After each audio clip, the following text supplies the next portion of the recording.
If we could ask that you please find your seat.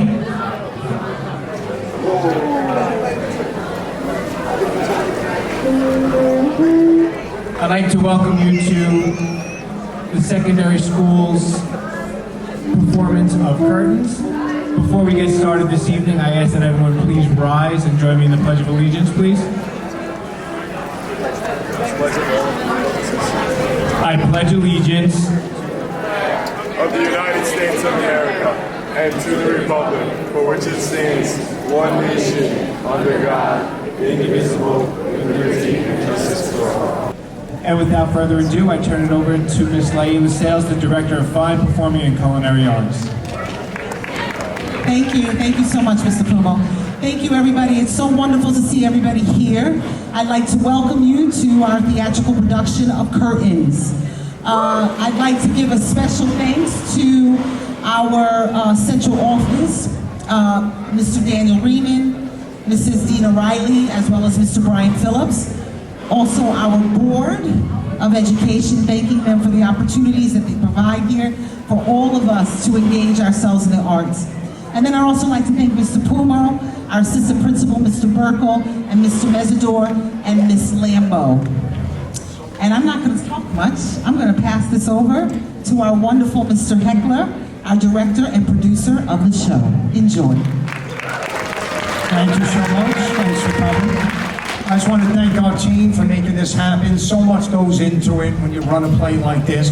So I just want to thank my music director, of course, Ms. Natalia Koviak, somewhere over there. Our stage director, Ms. Francine Romeo, built all our sets for us. Ms. Dobbs and Ms. Benson, our two choreographers. And of course, our pit director, Mr. DiPasquale. Also, of course, our students did so much. We have our stage managers, our stage right, stage left, our crew that helped so much, our sound and lighting people up there, our costume people, Nova and Katie do a tremendous job. You're going to check out some of these costumes, are pretty good, so that's important. Our pit musicians, of course, thank you so much. Mr. Brincado for his generous time helping us program the lighting board. And also PTSA is doing a fundraiser, so at our intermission, please buy some snacks. That'll go directly to the drama club. Thank you so much. And of course, Ms. Sales, our department chairperson, which you met. So, and also one more thing, just all the sponsors in the Playbill book, you know, they donate money to help fund the play also. So please visit all our sponsors. Without further ado, please sit back and enjoy Curtains.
contest.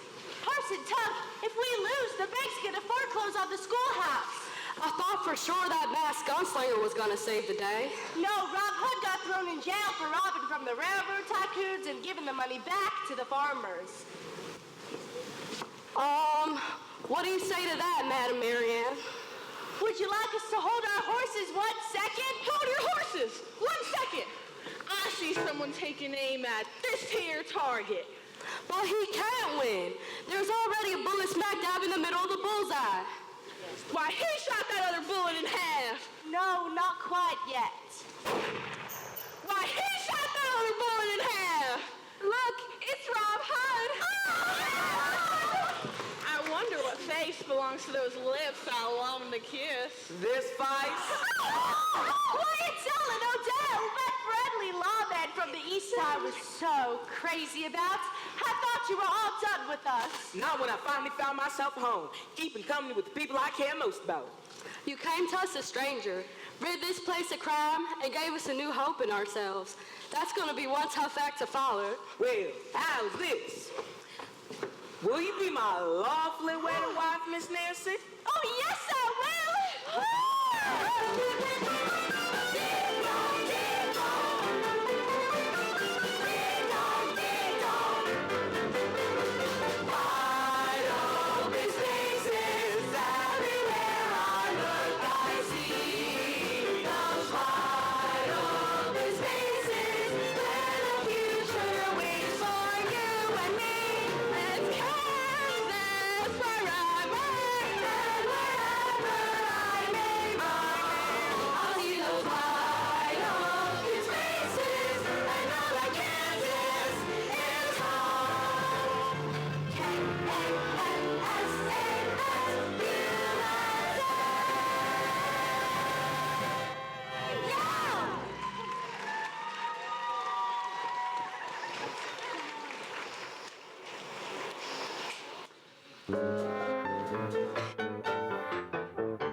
So I noticed.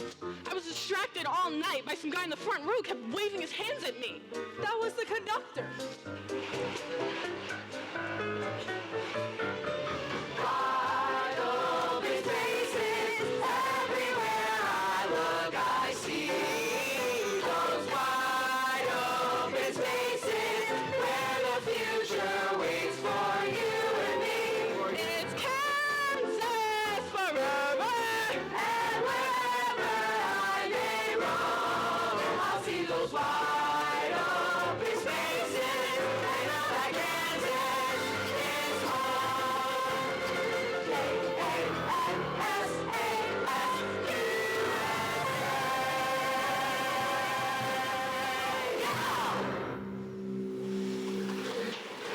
Oh, no, what happened? Should I call a doctor?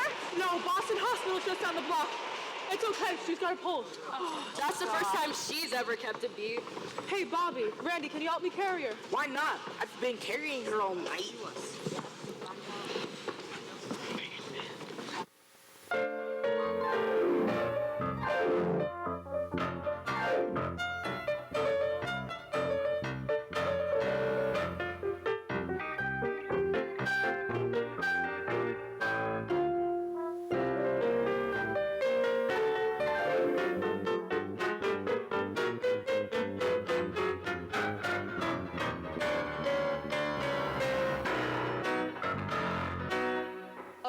my goodness.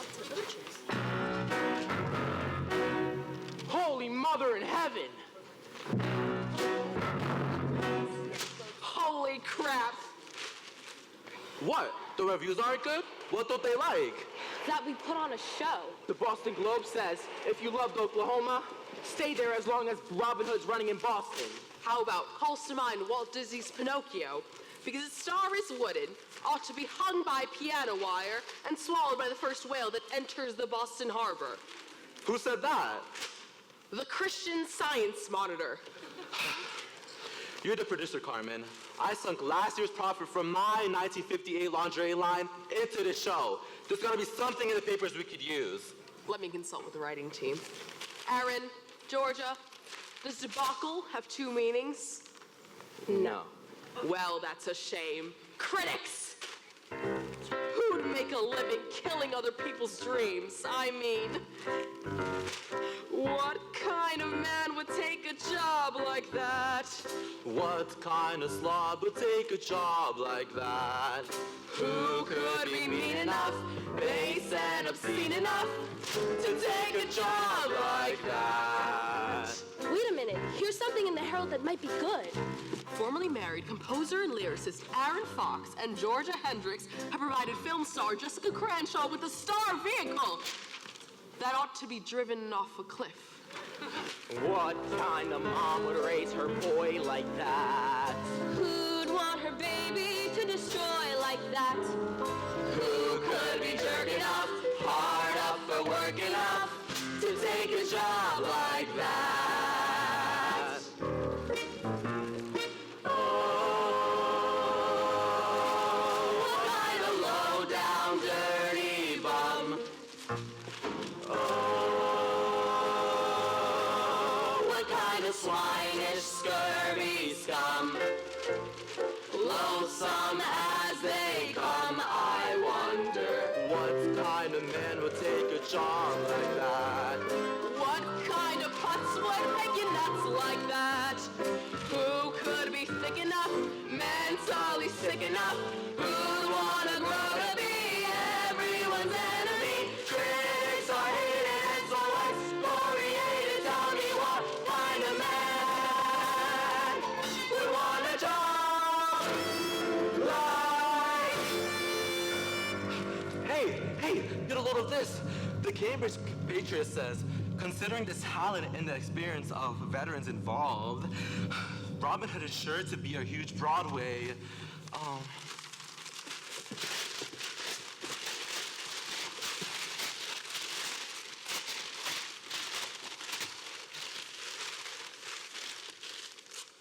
Smash!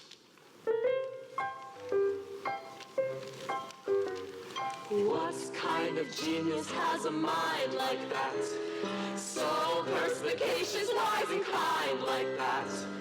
Far from his mother's knee, she must be thrilled to see how he grew up to be such brilliant company. The fine and reflected were completely objected by the lips of your heart. To meet a man like that.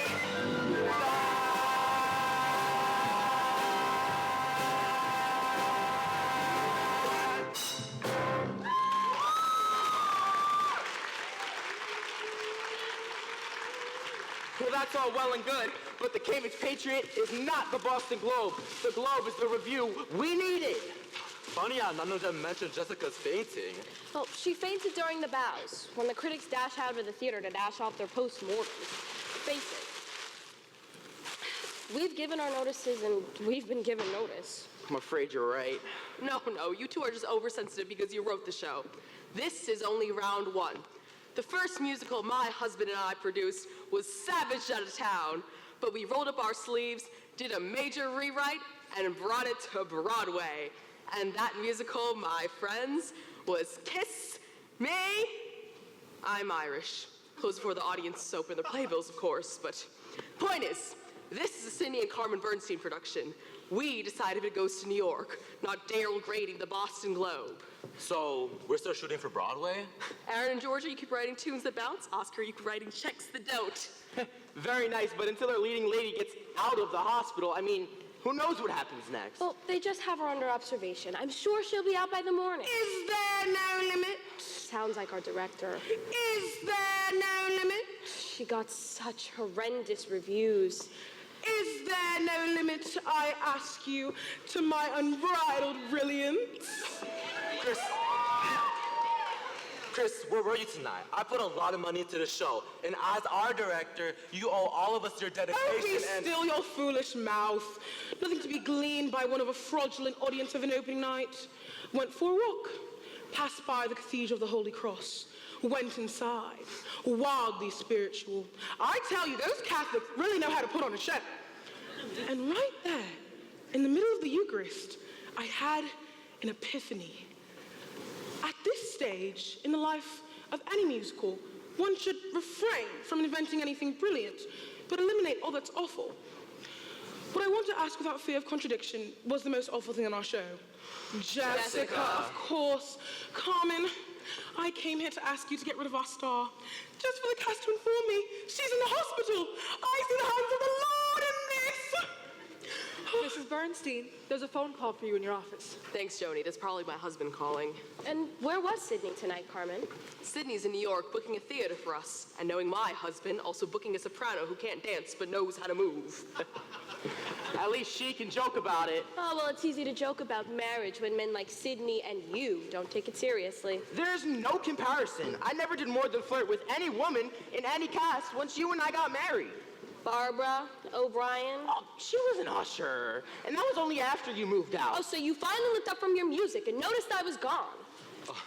Joni, you're the stage manager. How's the cast taking the reviews? They decided to dress to the nines and throw an opening and closing night party. Defeatist, the lot of you. You've yet to hear my plan, but hear it ye shall.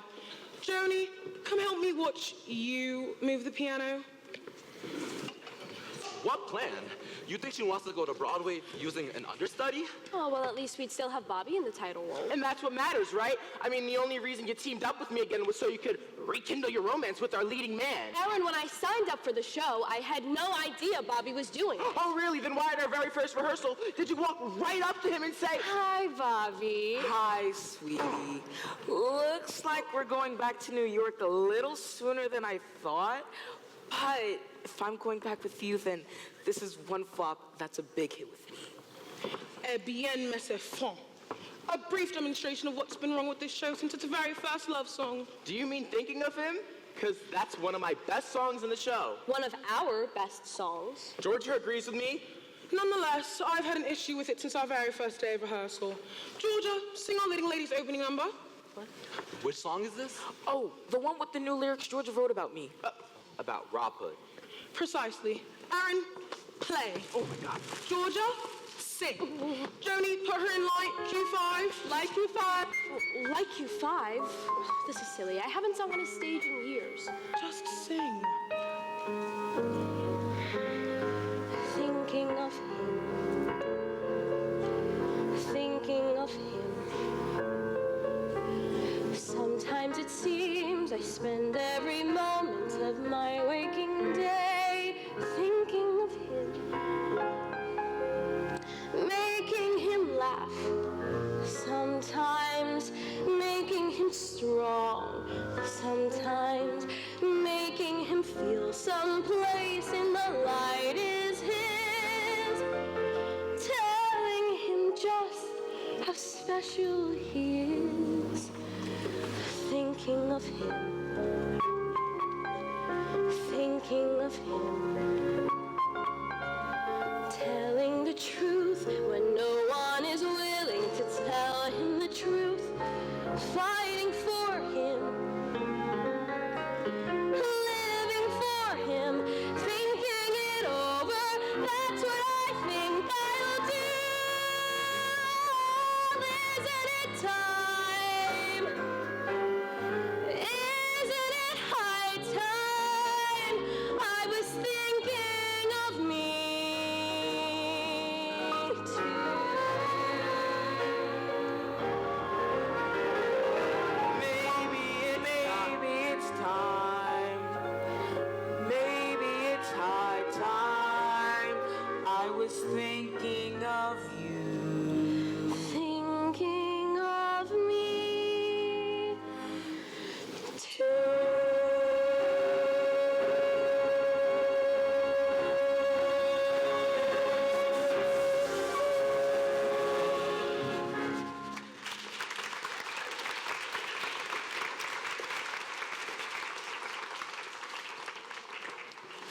Well done, Georgia.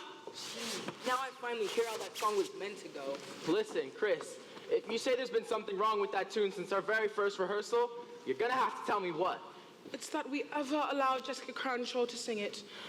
I think it's a crying shame our leading lady collapsed at tonight's performance. She might have done it weeks ago and saved us a month of misery.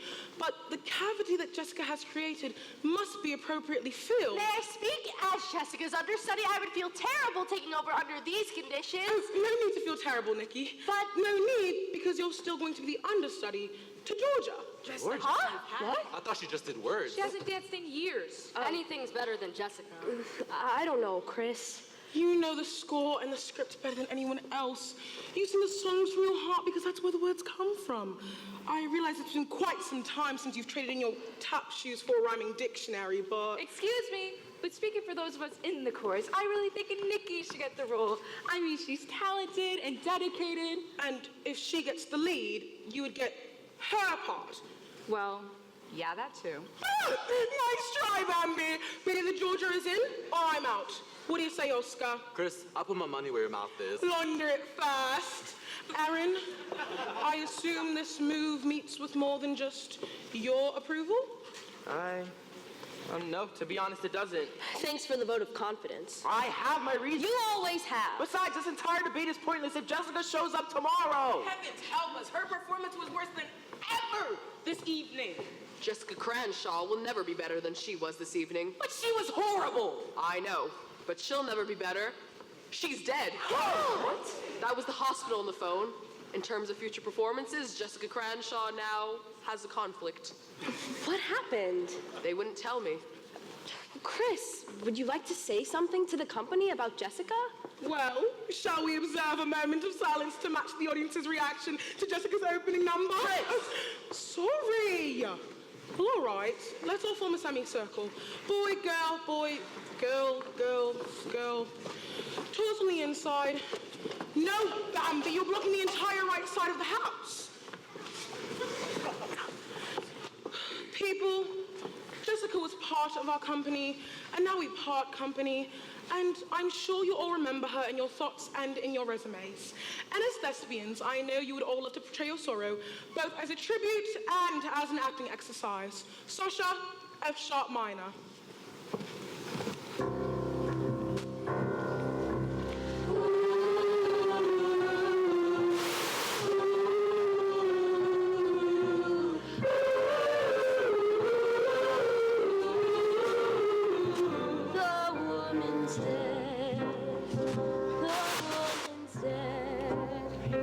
Go tell her fans to change their plans. The woman's dead.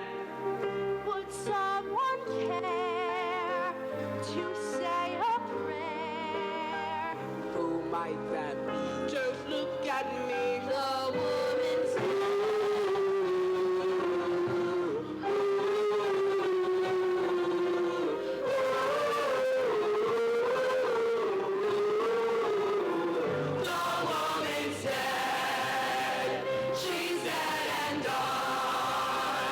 She's on the coop and now our troop is -1. She sang each word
Excuse me.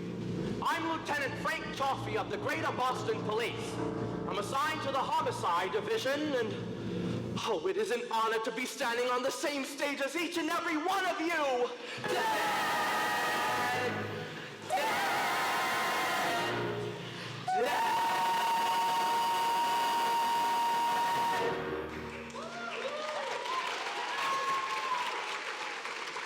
I'm terribly sorry if I've interrupted a rehearsal, but let me assure you that I don't want my own work to delay a production from reaching the home on Broadway it genuinely deserves. I happened to see Robin Hood in previews, and may I say that, with the exception of the deceased Miss Cranshaw, you're all just such wonderful performers. Oh, thank you. And what a great score. Oh, well, I appreciate that, Lieutenant. On behalf of my half of that compliment, thanks as well. Oh, you're more than welcome. I've done a little community theater myself. Oh, how nice. Oh, no, nothing that fancy.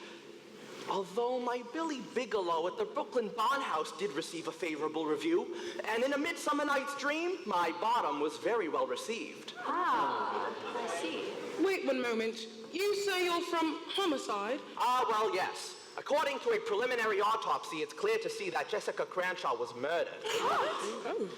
Well, I mean, what are they going to do with her killer? I mean, does he get some kind of trophy or a Pontiac convertible? Chris! Oh, sorry, pure reflex. What killed her? Hydrocyanic acid, commonly used in electroplating, as well as the gas chamber at San Quentin. It was in the form of a capsule, which is why no one realized she'd been poisoned until after the capsules dissolved in her stomach, starting a chain reaction that created her own personal gas chamber, internally. That's horrible. Working backwards from when the capsules dissolved, we know she swallowed them in the very final moments of this evening's performance. Couldn't she have poisoned herself? Trauma at the back of the throat suggests she didn't take the capsules voluntarily. Now, may I ask who's in charge here, other than myself? Permit me, Lieutenant. I'm the critically acclaimed Chris Belling, and I'll be blocking your investigation. I hope that's not the case, but if you need to wrap things up with your cast, please go right ahead. Well, all right. Company, I know you'll all give Georgia your support as she steps into the late Miss Cranshaw's shoes. My God, that's brilliant! As one would expect from me. All those ready to press forward with Robin Hood, give me a show of hands. That's it? Listen, people, life is full of setbacks and disappointments, but with Georgia taking over the lead, we have ourselves a real shot. This show is going on. Are you with me, gang? You know, if we leave now, we can make the next train back to New York. Yeah. Anyone need a ride? Let's go. It's clear that every one of you is in perfect physical condition, so the show must go on. Why? Because, as old as time itself, there's a grand theatrical tradition that the show must go on. Forget it. I've got a contract. You signed a contract. Go read your contract. And I will count to 10 and then I'll sue you. Oh yes, I'll sue you.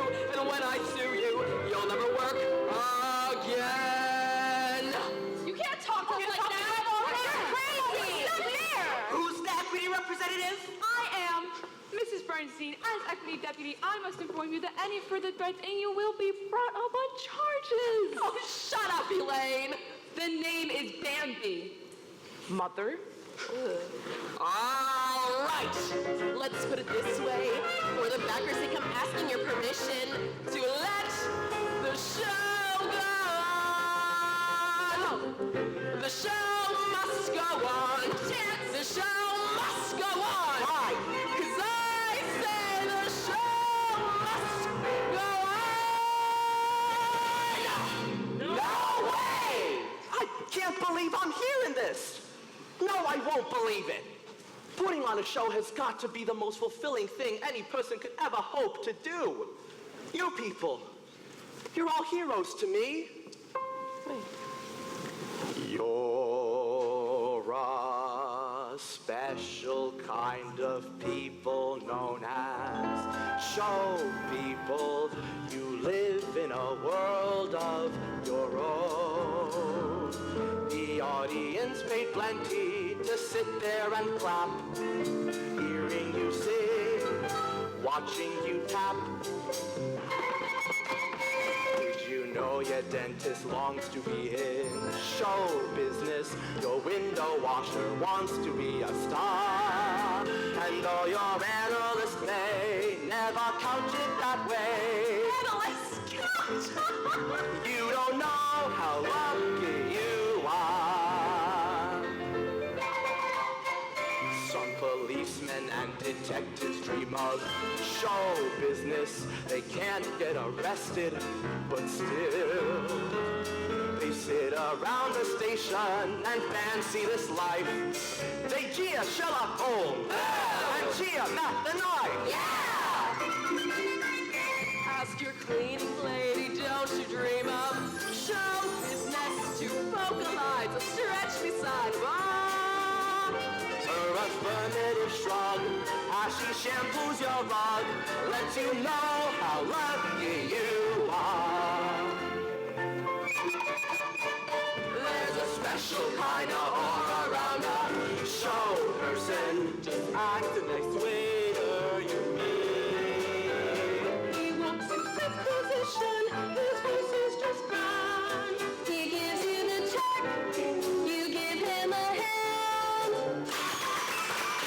If the boys in valet parking turn to show business, they could scalp a higher ticket for your car. And my children now started thinking about, get it? B-O-U-G-A. Don't you know how lucky you are? We're a special kind of people known as show people. We live in a world of our own. Our days are tied to curtains, they rise and they fall. We're born every night at half-hour call. Half-hour! We can't picture being anything but show people. Civilians find the whole thing quite bizarre. But that hope in our hearts, as the overture starts, lets us know how lucky we are.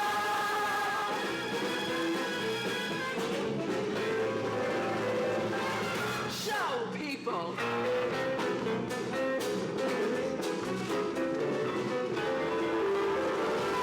Show people.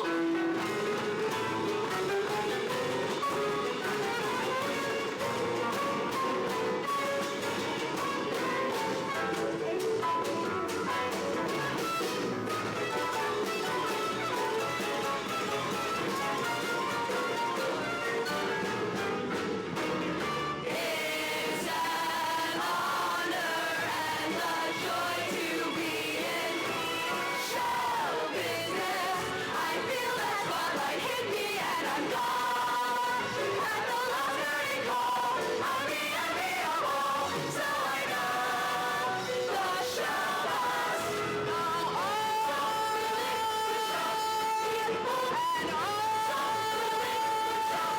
People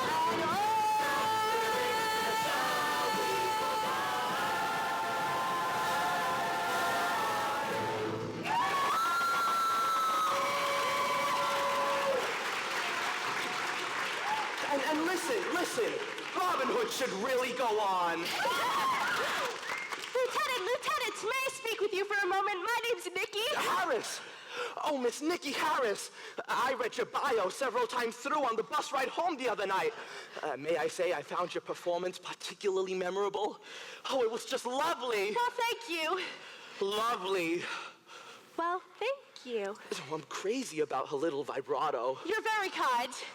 Anyway, yesterday before the show, Jessica Crenshaw asked me if I'd help her with her lines, and of course I said I'd be happy to help. Oh, that's so like you. Well, I'm also her understudy. I mean, I guess I'm George's now. Well, anyway, then these letters fell out of Miss Crenshaw's script. She didn't take them very seriously, but I kept them. I'm afraid my fingerprints are all over them now. They're death threats! See?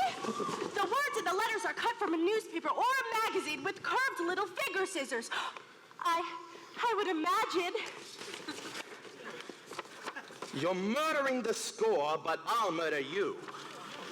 You'll drop before the curtain does. If you don't quit, you'll die legit. Can you tell anything from them? Well, they seem pretty negative in spirit. Well, yes, of course. Oh, I'm sorry. You were probably hoping for the Arthur Conan Doyle version. Well, unfortunately, these notes reveal very little. They're useless. Except for the fact that the person who sent them is a man in his 30s, 6'4" in height, wears a pewter ring, served in the Merchant Marines, and despite being right-handed, is known to his closest friends as Lefty. However did you know that? Oh, I didn't. You probably thought I would be able to tell. Wow, if I could do that just from... wow. Gee, for a second I was impressed. Well, what do you say we head across the street and have ourselves one slobber knocker of a wake for the late, if less than great, Jessica Granshaw. Drinks on me! Just a minute. I'm terribly sorry, but this theater is quarantined. All the exits are blocked, and none of you can leave. No, I'm sorry. The entire cast and crew will be leaving right here in this theater until further notice.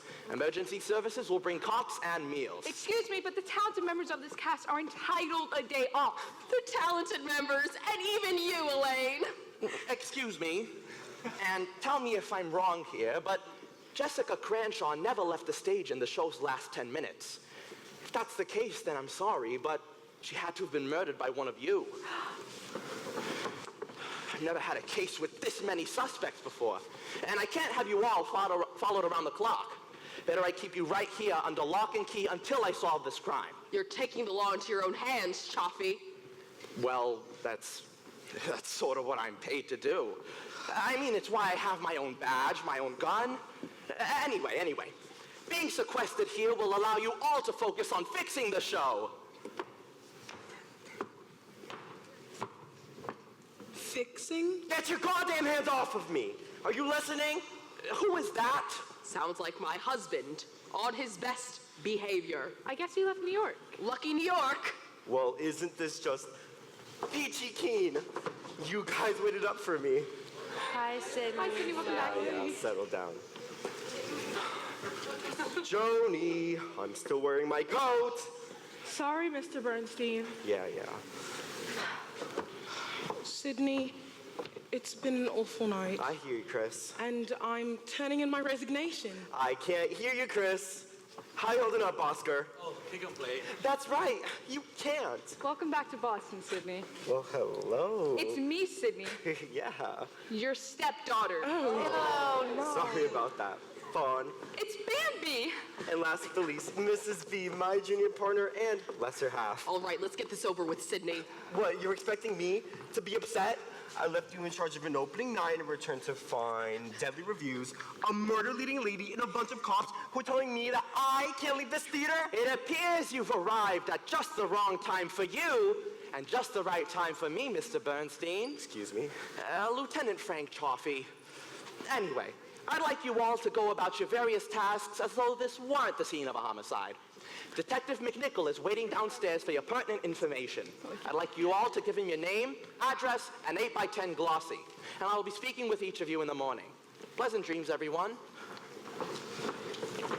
Lieutenant, I can't possibly be a suspect. I was in Manhattan when Jessica got murdered. Can you prove that? It just so happens I was keeping company with the young actress on set and place. If I give you her name, it could ruin her reputation. Your chivalry is touchingly convenient. Lieutenant, I have many influential friends in New York City. Too bad you're in Boston. And will you be wanting me any further, Lieutenant? Oh, no. But I do have some questions for your boyfriend. I don't have a boyfriend. Oh, my gosh. Well then, Miss Harris, I'd like to take you into my confidence regarding this investigation. And why is that, Lieutenant? Well, because if I don't, then there's really no reason for us to keep talking. Then take me into your confidence with confidence, Lieutenant. Something's very wrong here. I just met an opening night cast that seemed very eager to close. Well, I can imagine how they might feel. They all gave up wonderful jobs in hit Broadway musicals to come work up here in Boston. I've never worked outside of a city, And Bambi, she's had to fight her mother at every step just to be in the chorus. But the rest of the cast is overworked and underpaid, though surely not enough to drive any of them to murder. Keep in mind I'm within arm's reach at any point of the night or day. You think I'm in some danger? No, that was a completely unrelated thought. You live with danger on a daily basis, don't you, Lieutenant? Most of the time, it's just paperwork and procedure. Detectives have no opening night, Miss Harris. We make our entrance after the curtain has fallen on someone else's life. But it's a calling, isn't it? Like a doctor or a teacher. Or an actor. I suppose you're right. I can't imagine doing anything else with my life. It's not wrong to be married to one's work, is it? No. No, not at all. Sometimes it's no honeymoon. I love my job. I really do. And if I say so myself, I'm good at it too. I catch the bad guys, well, most of the time. So it's a good life, a perfectly good life, not exactly sublime. When I finish my work and I crawl into bed, I reflect as I turn out the lights that the day that's to come and the week that's ahead will be lunch counter mornings and coffee shop nights. Lunch counter mornings and coffee shop nights. It's reassuring to have such a dependable schedule. Like matinees every Wednesday. Oh, brisket and broad beans each Thursday. With your friends. Well, you see, I like my pals. The guys on the force. We're not very social. They're all married, of course. Sometimes we go bowling or grab a few beers. So it's a fine life, a perfectly fine life. I'd give it 2 cheers. But sometimes I think, at the end of the day, when I've read The Last Burglar His Rights, that the life that I lead is a little bit gray, with its lunch counter mornings and coffee shop nights. Lunch counter mornings and coffee shop nights. But your acting roles, don't they make for a change? Oh, Miss Harris, each year from May 23rd to the 12th of June, when I give my life over to the Swallow Street Players, that's more than a vacation for me. It's an overture of hope, the curtain rising on the greatest joy of my life. But the rest of the year, the life that I lead is a little bit gray. There are plenty of low days and not many highs. Mostly lunch counter mornings and coffee shop nights. I don't mean to seem forward, but may I walk you home? Oh, I'd be delighted, but you said we're not allowed to leave. Darn it! I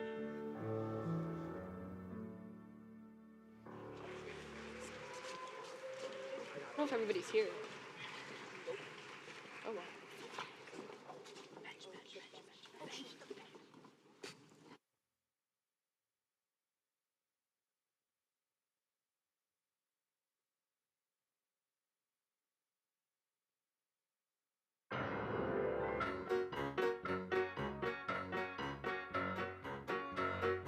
Keep it up.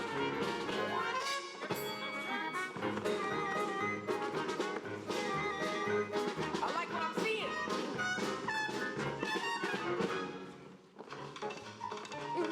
Stop. Oh my gosh, I'm sorry. You're all being very patient, but I can't do this. Honey, I've seen you do this before. In a previous life. Would somebody like me to try? I promise they'll adore you almost as much as I do.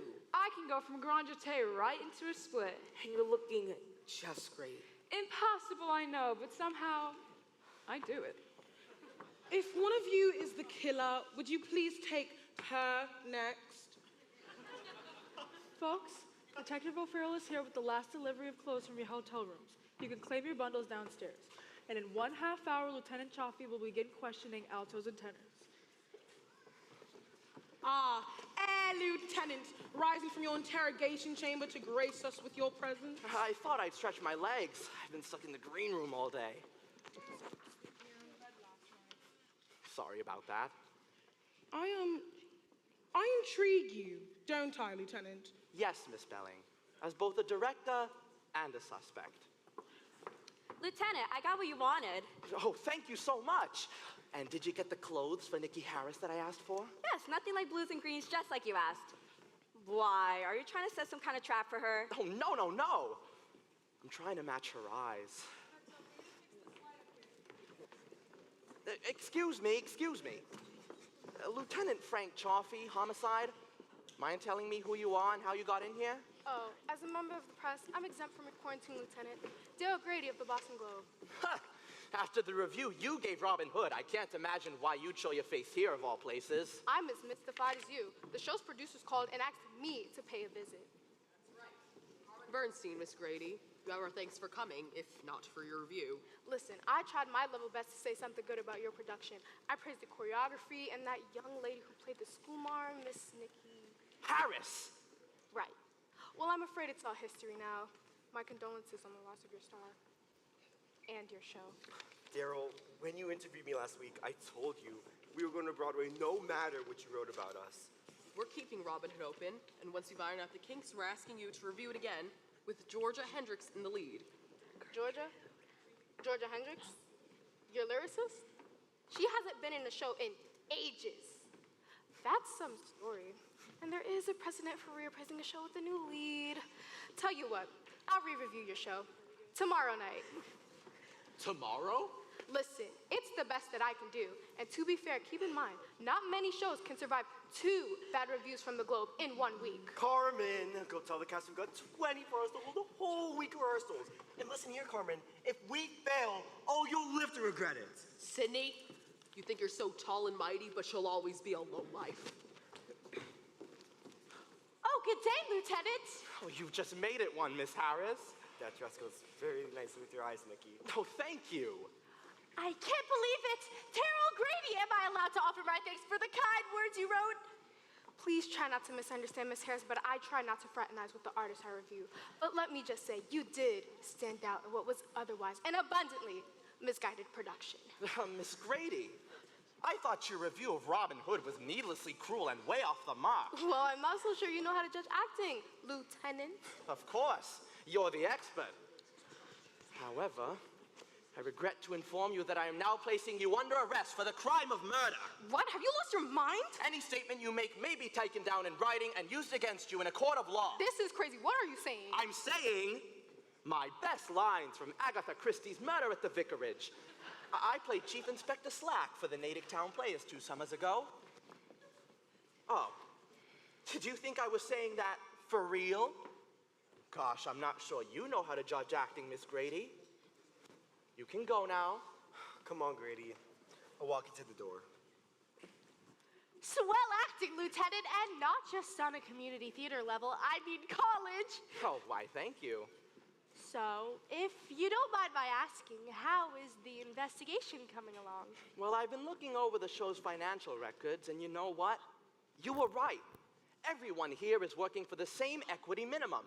Not just newcomers like you and Bambi, but your stars as well.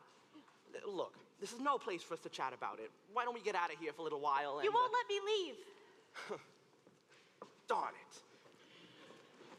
Lieutenant, you must clear the stage immediately. I've just been informed I have less time to reinvent this show than Moses had to part the Red Sea. And he had God on his side. Hey, is this true? I'm getting reviewed tomorrow? Nikki, go fetch Bambi. I have no choice but to reblock in the same boat here and now. Oh, I'm gonna have to watch this. Why? You think something's gonna happen? Oh, no. I just really like this number. Although... What? Oh, it's nothing. What? Gosh, I can't believe I'm actually saying this, and shoot me with my own gun if I'm out of line. What is it? I don't think simply changing the choreography is gonna help. The music itself is a little lackluster. It lacks Yes? luster. 3 women on the Arkansas River in a steamboat that's sinking fast, trying to get to the federal courthouse in Wichita before the farmers lose their land. Great stuff. It's your 11 o'clock number. But the music itself, I wonder, could we hear a bit of it? All right. Sasha, ladies, sing for the lieutenant. Here you go, Chaffee. In the same boat, on the same sea, shaking inside as the tide keeps rising. Nary a ship, nary a sail, nary a soul on the whole horizon. Still we are not discouraged due to the ancient quote that you like to win. Take it all on the ship when you're in the same boat.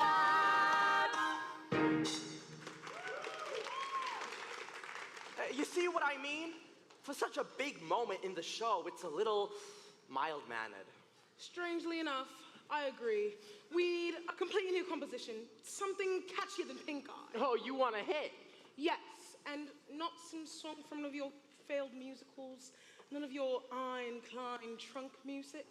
Listen, Chris, if you want me to come up with anything, you gotta find me a little private time with my piano and my writing partner. Listen, your writing partner is now my dance partner and the star of this show. And if she doesn't get the saloon's number under her belt, we're all finished. And I need to see that very number, this instant, full dress regalia. Joni, tell the cast to change for the Act 1 finale from the final bars in the bar at the Barbie Bar Saloon. Say again? I can't say that again. Look. Miss Belling's rehearsal takes priority. So those of you who need to change costume, please go ahead. The rest of you, I'd like you to proceed to the green room where Detective O'Farrell is fingerprinting the entire company. Unless one of you would be so kind as to explain why you committed murder. So let's clear the stage and give our composer the solitude he needs. That should buy you a few minutes alone with your piano, Mr. Fox. Alone, yeah. That must be difficult, having to create when your partner is... Otherwise engaged. May I ask something? Only because I've been wondering this my entire life. What usually comes first? The music or the lyric? The same answer as the chicken or the egg. So it's the lyric. No, a great melody doesn't always need a lyric or a lyricist. Then how do you start? Well, it could start with a note, which can turn into a phrase. And then you try hanging words off each branch, like trimming a tree. Sounds simple enough. Oh, really? Well then, don't talk about love. Or you'll have to say, fits like a glove. Or as certain as push comes to shove, you will pine for the woman you're constantly thinking of. You see the problem? A dangling participle. So you suggest staying away from love? At all costs. And don't mention your life. Or you'll have to say, cuts like a knife. Or refer to as heartbreak and strife. When you find that you're missing your... Missing? What? You were saying what you miss. Oh. Well... I miss the music, I miss the song. Since she's not with me, it comes out wrong. It doesn't matter how hard I try, I've lost the music. I don't know why.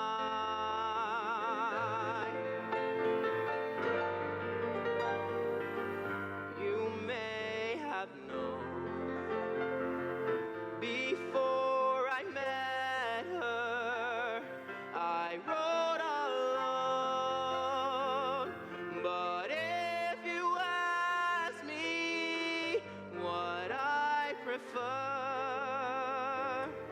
I'd say the music I wrote with her.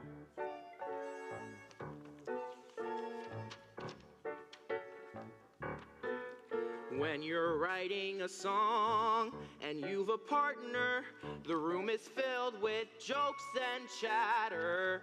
She says something, you say something, she writes a line, you play a vamp. But when you're writing a song without a partner, that's a completely different matter. No one tells you that's not funny. No one says, let's cut that bar. No one makes you better than you are. I can't pretend I miss the music. I miss my friend. No need to ask me what I prefer. I choose the music I wrote with her. I liked the music I made with... Interrupting? No. I'm afraid I'm the guilty party there. Thank you, Mr. Fox, for all the insights. And Miss Hendricks, good luck in your next number. We'll speak later. I forgot my lyric. Can you believe it? Me? Well, you're not the lyricist anymore. You're the star now. How's it feel being back on the boards? Terrifying. Thrilling. I've missed the stage. Come on, Angel. We gotta do that away right away. Must we? It's our last chance to land the number before we pack it in for the night. Here we go, honey. Oh, Aaron, I'm starting to think you were right when you said I was wrong for this. Georgia, break a leg. Thanks. You can finish the song without me? I'm a one-man band.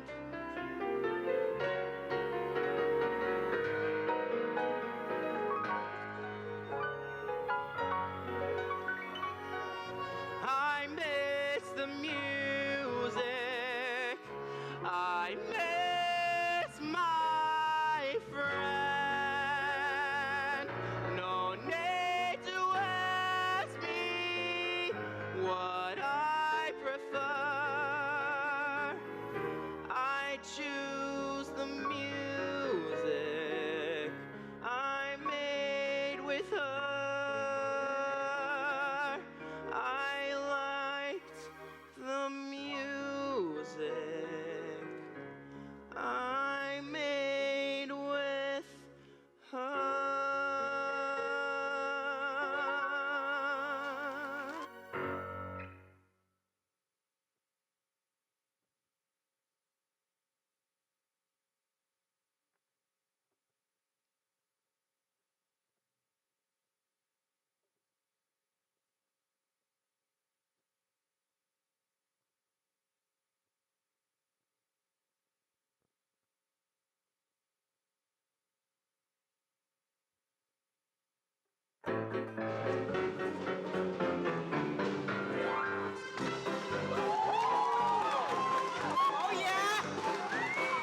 got my eyes set on Rob Hood. But Rob Hood just left these parts with Miss Nancy, the new school marm. Alan O'Dell, ain't it funny how a cowardly lawman from back east knows so much about the man I plan to brand? I'm gonna round up that Rob Hood and hog-tie his fancy Miss Nancy. He made a getaway. He left me flat away. At times like this, a modern miss should gallop that way. When love goes this way, don't blow your bliss away. You might find out he's just about a hug and kiss away. No matter which way he takes that witch away, I won't relent till he'll consent to make a switch away. If he's in Santa Fe or in Piscataway, I'll pack my gown and leave this town and travel that way.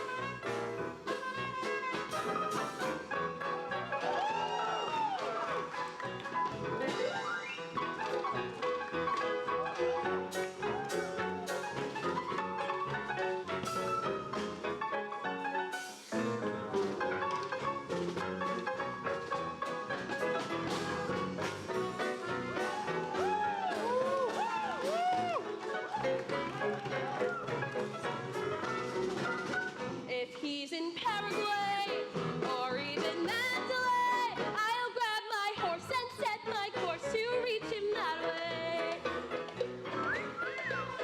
I've known a man or two, score or more. If he stays or if he strays, depends on my lasso. It ain't just how you but how you proceed to pursue them. If you move this way, and shake it that way, there's every chance he'll see you dance and holler at-a-way. Then if you flip away, rotate your hip away. Just wait and see, I guarantee your man won't slip away. If you're the mate for him, don't sit and wait for him. It's up to you, but if you do, you'll be too late for him. If there's a spat away, don't throw his hat away. Forget that fight and hold him tight till he gets that way. What's that music? What's that dance? What's that stirring? It's romance. Did you see that? Holy cow. What the hell do I do now? If you move What's this way that and shake it that way, music? there's every chance What's you'll see that and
ground. Your heart will pound. Your heart will pound.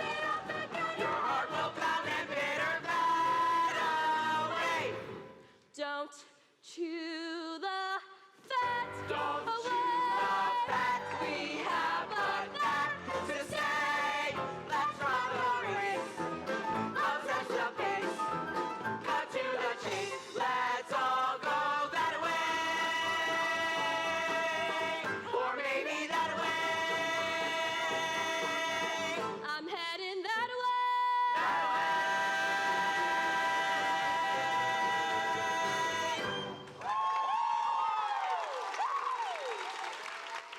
That's fantastic, Georgia, everybody. With every penny. With Georgia now, it's dynamic and uplifting, leaving the audience chomping at the bit for Act 2. And this backdrop, who doesn't love red? As long as we're all still in opposition, I want to set our pose for the Act 1 curtain. No, sorry, but if I may, I've had the chance to speak with all of you at this point, and you all seem like a wonderful bunch of people. But unfortunately, this briefcase contains some very compromising evidence about one of you. I don't mean to point any fingers, but I have some additional questions for the person here who... Urgent call from headquarters. Shoot. Miss Belling, just do what you were doing. Very well. So, as I was saying, I still want to set our pose for the Act 1 curtain.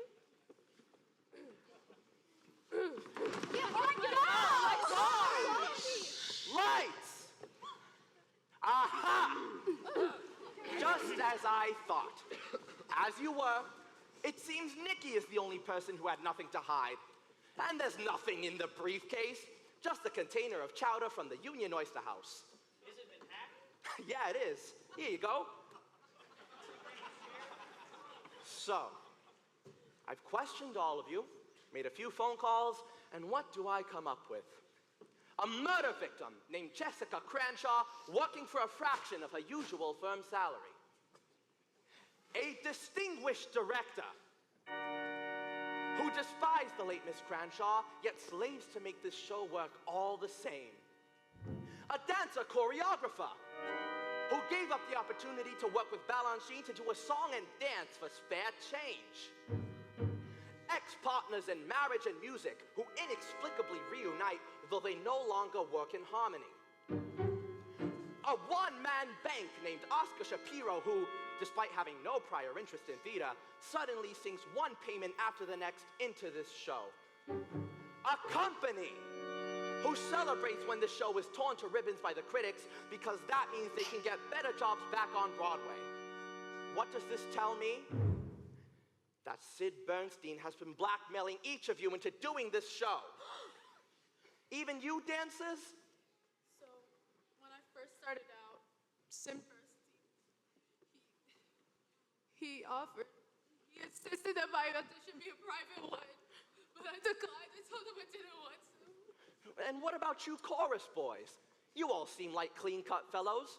I mean, what could you have possibly done that you wouldn't want the folks back at home to know? Lieutenant, I'd like to think everyone here has something about themselves that they'd like to keep to themselves. Of course, I agree.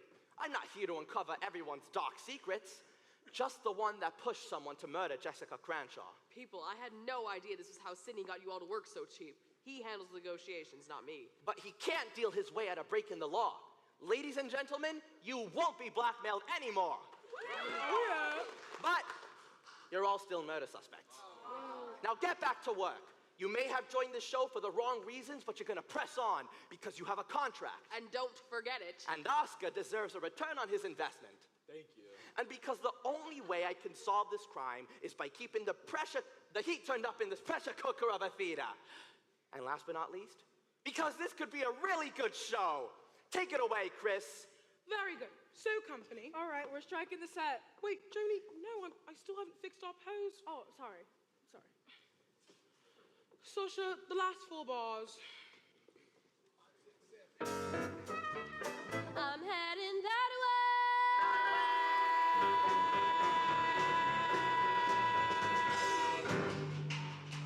Why is there no curtain? We're having a little trouble with it. I want it closed, now. All right, this.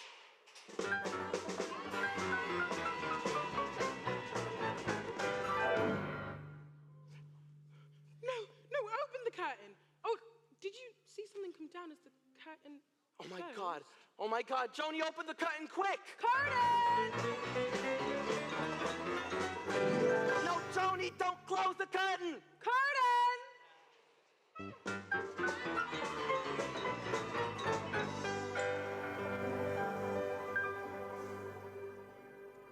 No, open the curtain. Curtain!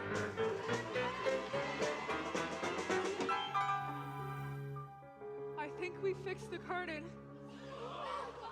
You better make it a blackout.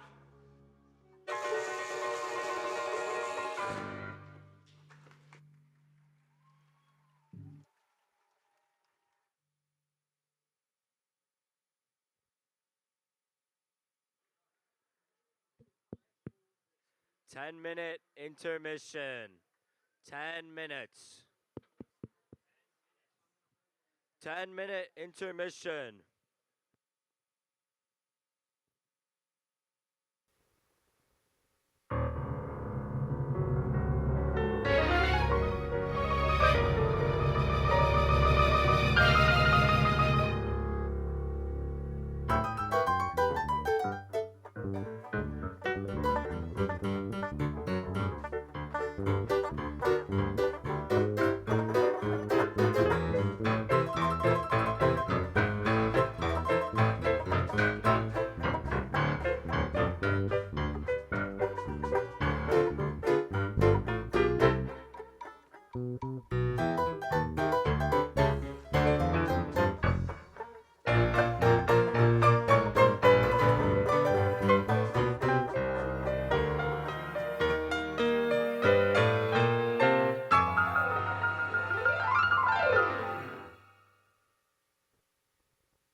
The man is dead. The man is dead. This is no joke.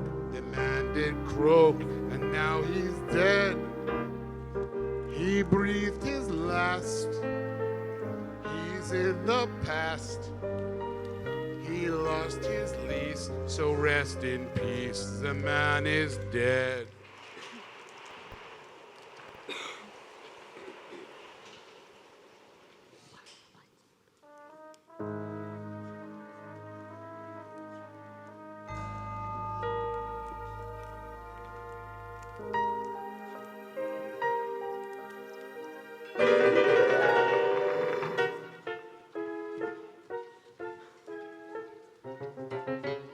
Oh my gosh. You can't sleep either, huh? Knowing that somebody in this company is a murderer? You know, I think I saw Oscar, our manager, sneaking around. Well, murder is always tied to money. It's almost like a hobby over there on Wall Street. No. If I had to bet, I'd say he did it. Ah, he did it, he did it, he did it, he did it, he did it, he did it, I'm sure. Although he appears with a passionate spice, his principles hardly are pure. It isn't a stretch to believe it, that murderous motive was his. He did it, he did it, he did it, then hid it, and now he is off to the prison.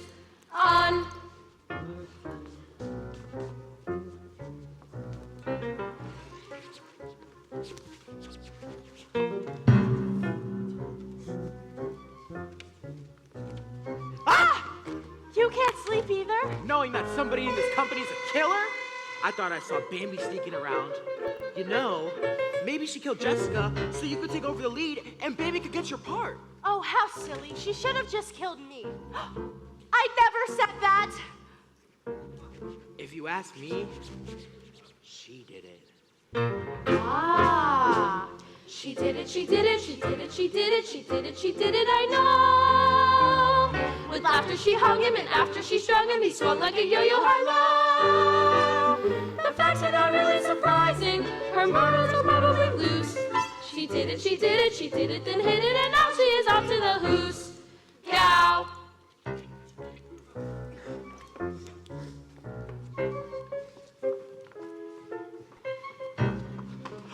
You can't sleep either? Knowing that somebody is trying to change my blocking. I thought I saw Aaron and Georgia sneaking around. Yeah, songwriting teams are always plotting to doing their directors. They're all quite mad. I could easily believe they did it. They did it, they did it, they did it, they did it. I worked with those losers before. They went right ahead and they slaughtered 2 people the same way they slaughtered the score. Well, this is the end of their output. Their future is not worth a thing. They did it, they did it, they did it, they did it. And now they're going to sing, sing. He did it, he did it, he did it, he did it, he did it, he did it, I'm sure. Although he appears with a passionate spice, his spectacles only are pure. It isn't just a fact that they really send by his future was his. He did it, he did it, he did it, then hid it, and now he is up to the prince. And now she is up to the who. Sing, son, gal, sing.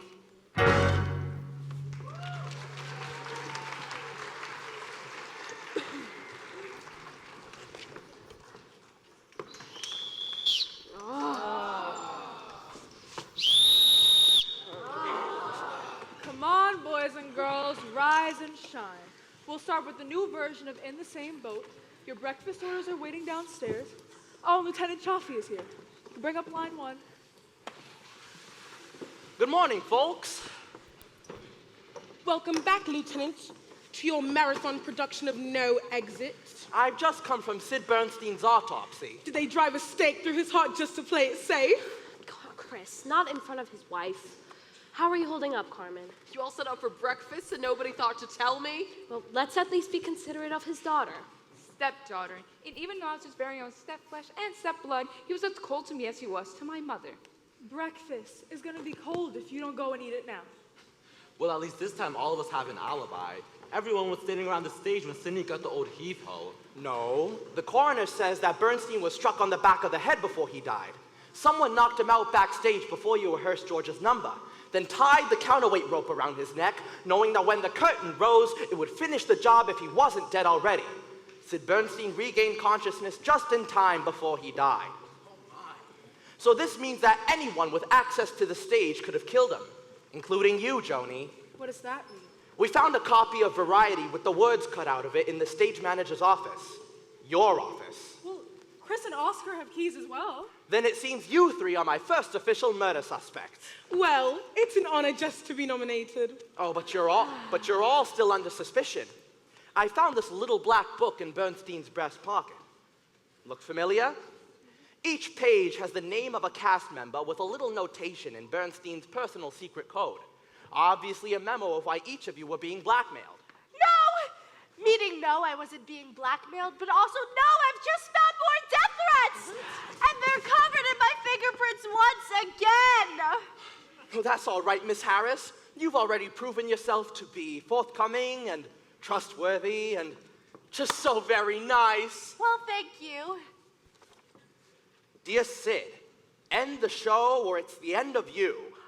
Oh no, Sid Bernstein died for nothing. He told me he was gonna close the show. When did he tell you that? In his office, right before he got hoisted, he said someone had just that minute changed his mind about keeping Robin Hood open and said I should save my money for his next Boston show. Then I saw him go upstairs to watch Georgia rehearse her big number. He gave me back the very last check I wrote him. You can give that to me. I am not closing this show. Come on, Oscar, let's put this check in a safe place. It felt very safe in my pocket. Lieutenant, what's the matter? It's been bothering me since last night. I just don't, why is it that Bobby, of all the people on the stage, you, Lieutenant, go ahead. You ought to be in the Fort Henderson Square dance number. Huh? You'd stop the show. After all, doesn't Rob Hood go to the big picnic disguised as Alan Odell? It makes sense. And Dale Grady of the Boston Globe loved Bobby's dancing. Bobby, can you improvise a short turn in time for tonight? Sure, but I don't know if I can make the costume changes. Well, for gosh sakes, Bobby, it's just removing a bandana and putting on a mask. Would it kill you to try? Well, we'll time it out now. Joni, the Fort Henderson Square dance number? The Fort Henderson Square dance number. Now we're getting somewhere. And Aaron, we've got to have that rewrite you promised for In the Same Boat. I already did it. Without me? Yeah. You were getting fitted. To be honest, I think it turned out pretty well. Well, can I hear it? Sure. I changed it to Ralph and his men heading up the mighty Colorado. You know, a real He-Man approach. Sasha, a quick chorus of In the Same Boat. Randy, Hart, help me out here. If you just wrote this last night, what are the musicians playing? I wrote the brand new melody to fit the old orchestra parts. Very smart. 5, 6, 7, 8. Here we are, my shipmates and me, lost on a windy sea. All the planks are spraying a leak. We'd like to bail, But we forgot the bill, and we regret to say our compass is gone. But somehow we still sail on, because 2 heads, 3 heads are best, as some fella wrote. And what the heck, we're in the same boat.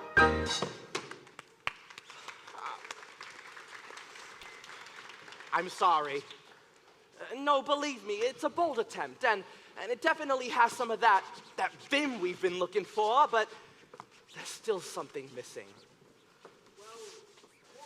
We only had half of our writing team working on it. I'm doing the best that I can. Excuse me, everyone. I just had a thought. How long we've waited for this day. If we are adding Bobby to the Candaceland number, it just so happens he and I have been working on a little dance routine that is perfect for my St. Louis character. And him. It's sort of a how-to-do. Yeah, a how-to-do. For 2, I'd be the Wicked City woman who vamps over the handsome cowboy. Oh, Bobby, it would save us a lot of time if it's ready to go. Well, you did talk it through. I'm ready. Carmen, Bambi's the spawn of your loins, yes or no? Normally I'd say over my dead body, but I don't want to give anyone ideas. Sure, let her take a shot at it. Come on, Georgia. We gotta go tell the rest of the cats. Aaron, I thought you were going to write us a better version of In the Same Boat. We just played it. You didn't hear it? I did. Aaron, I thought you were going to write us a better version of In the Same Boat. I'm putting In the Same Boat into dry dock for the time being. No, Aaron, please come back when you have a new song. Thank you for the chance, Mother. It's called giving you enough rope to hang yourself, Elaine. Maybe not my best choice of words. You always have something bad to say about me, do you? Especially in front of other people. Perhaps I should leave. No, you have dreams of being in the theater, Chaffee. You should hear this too. Elaine, as a Broadway producer, there's something much more important to me than you getting a star turn. What?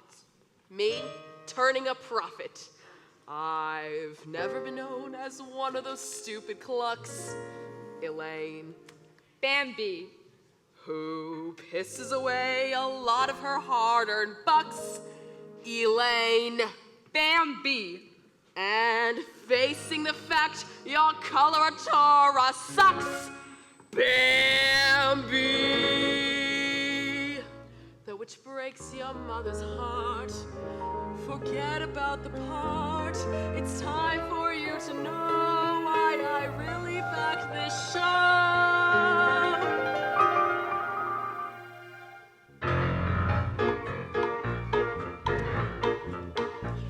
You asked me for my vote as well. You needn't be so smart. It's a business. It isn't making history. It isn't making art. It's a business. Shaw and Ibsen, take 'em away. And don't bother me with Moliere. Those Russians never pay. So go on, criticize me, please proceed with your attack. It's a business. I put 1 million in and I expect 2 million back. It's a business. So what crime have I committed if I'm putting up a fight? It's a business. And I want those paying suckers out there giving me the business every night. Am I getting through to you, Elaine?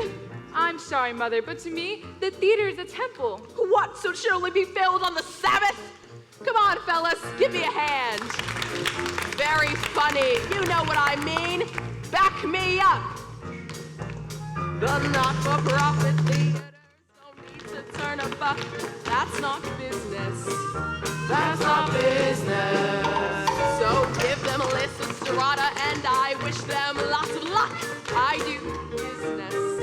She got business. Morky, schmorky, money misspent. You won't survive Yom Kippur. You'll never get through Lent. But what about the great poets of the stage? Honey, I put on the Iceman cometh and nobody cameth. Come on, fellas, let's show the lieutenant our lineup. From stagehands to the dressers to musicians in the pit. It's a business. It's a business. The owner of these premises cleans up if we're a hit. He's in business. He's in business. Union members don't work for free. Hey, Harry on the spotlight. Blink twice if you agree. See? I'm not devoid of culture, but my feet are on the floor. It's a business. It's a business. I do the Kama Sutra with a Richard Rogers score. That's good business. That's a business. Yes, green's my favorite color, and I don't mean on the rest. It's a business. It's a business. And the shows I do business. Yes, I'm good at doing business. And if you don't like my business, sweetie, blow it out of your business. It's a business. It's a business.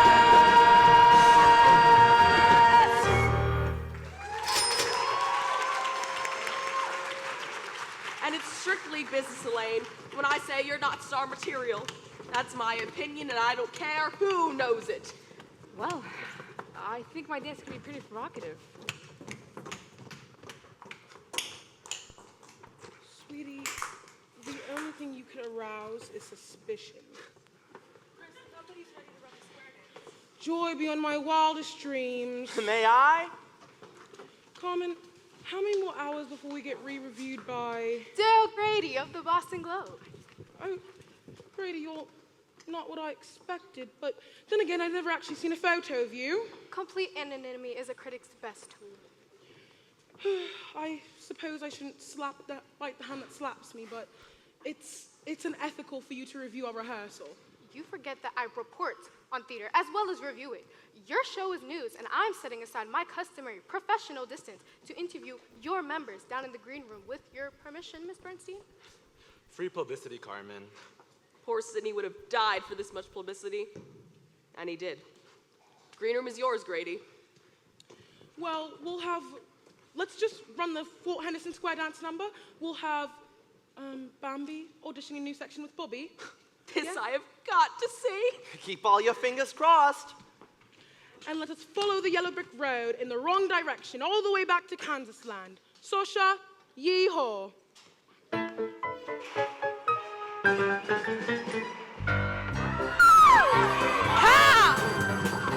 Come every second Sunday of each month throughout the year. The women folk head out from town to greet the soldiers here. We bring them home-cooked fiddles. There ain't no chance for romance when the dance is strictly square. In Kansas land, in the straw we never stray. 'Cause in Kansas land, it's perfect in the month of May. In Kansas land, don't shake that sassafras. 'Cause in Kansas land, there's lots of splendor in the grass.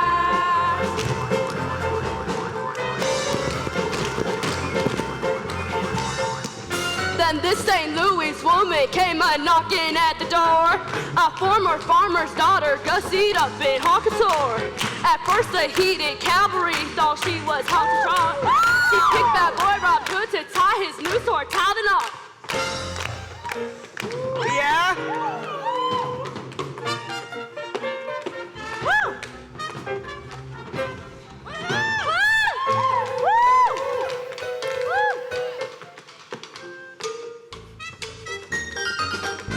Yeah?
exit so no one can leave, including whoever fired that shot.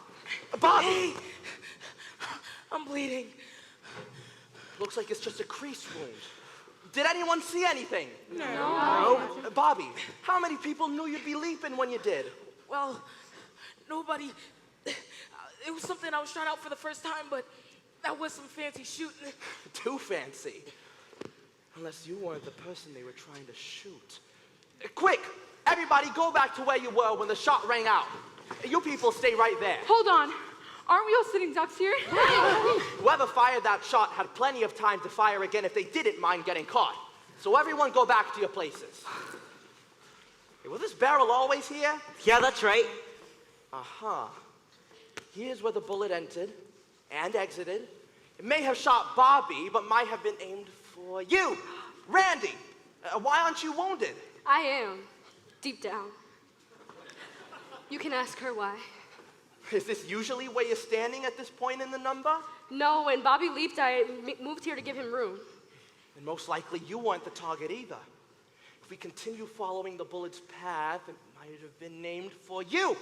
Nikki, were you here when the shot rang out? I don't remember. Is that important? Well, if you were here, you couldn't very well have shot it yourself, and I could rule you out as the killer. You haven't ruled me out already?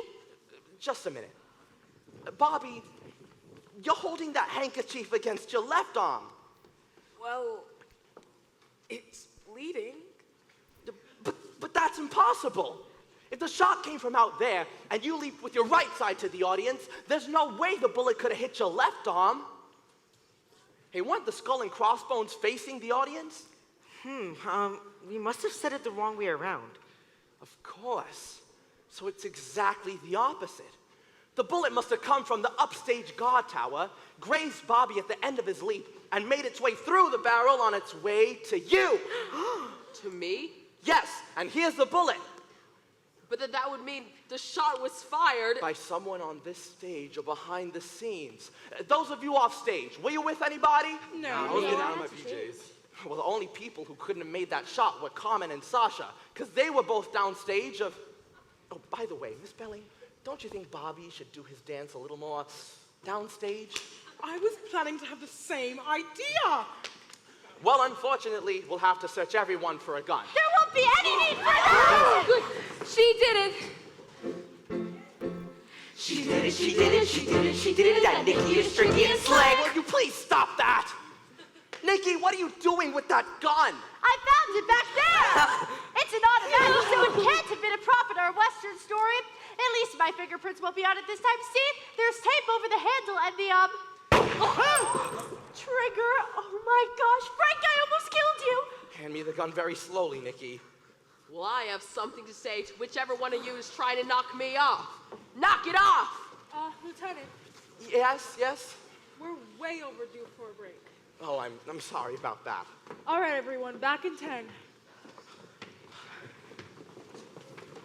Chaffee, you're gonna protect me, right? There's already been 2 murders committed on this stage. 3 if you count the integrity of musical theater. You couldn't be surrounded by more police than you are at the moment, Mrs. Bernstein. Come on, Mother. You should eat something. If you're nervous, I'll taste your food for you.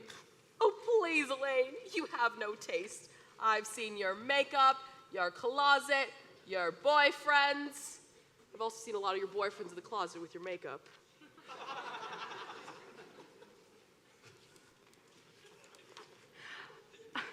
I thought I did pretty good in that last dance. Big deal, considering the 15 years of ballet, jazz, and circus training I paid for. It's my opinion that you just don't have what it takes. I'm sorry, but you volunteered for this life. You dyed your hair, changed your name. God, why on earth of all names did you pick Bambi? Because in the movie, Bambi's mother was shot to death by hunters. Well, sweetheart, someone just tried to do that to me, and I noticed nobody's ruled you out. Come on, Oscar. I have the keys to the lobby bar. I'll fix us a couple of Bloody Marys. Hey, Bambi, despite what your mother says, I thought you were great in that Kansas Land number. Oh, thank you, Lieutenant. I really appreciate that. I'm the one who should be thanking you. And Bambi, your dance really was good. Yeah, better than I could have imagined, kiddo. Well, Bobby, just give me a chance and I won't let you down. Hey, at least no one can claim you're in the show because of nepotism. Well, I guess that's pretty obvious. Believe me, Lieutenant, Bambi isn't the girl in this cast who's used personal connections to help her career. What do you mean by that? Sorry.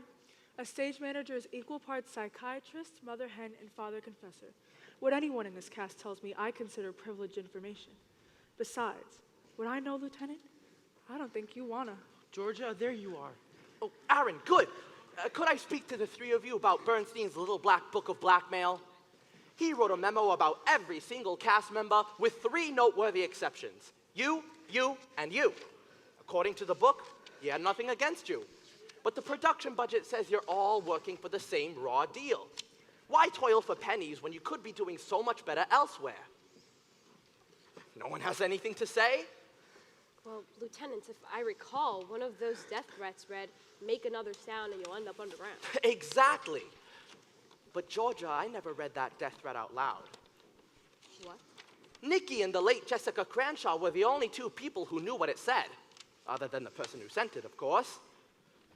Well, then I guess Nikki told me. But I told her not to tell anyone. I didn't! You told me not to, so I didn't! And I'm sorry, Miss Hendricks, but I had no choice but to book you on suspicion of murder. You're joking! What are you saying? Nikki, would you be able to go on tonight? Oh, I see what's going on here.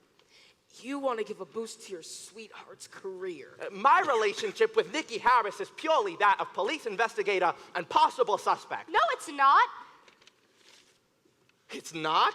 No, I'm really liking you, Frank. Oh, it's reciprocal, I assure you. I'm very glad to hear that. Oh, I'm more than glad. I was doing something. Arresting me for murder? Yes, it makes perfect sense. Jessica Cranshaw's death, please don't forget what we were saying. Jessica Cranshaw's death gave you the perfect opportunity to go to Broadway. And when Sid Bernstein wanted the show closed, his death kept your chances alive. I'm sorry, Miss Hendricks, but you'll have to come with me. Wait a second. Lieutenant, I'm who you want. You're confessing to murder, Mr. Fox? You heard what I said. Those aren't simple words to retract. Think about what you're doing. I have. This is a great thing that's happening in your life. I'm not important now. Very noble.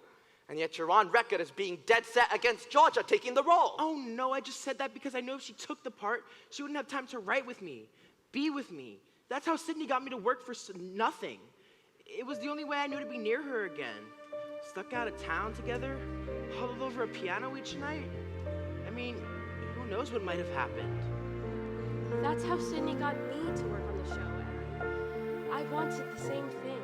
You did? I do. But you and Bob...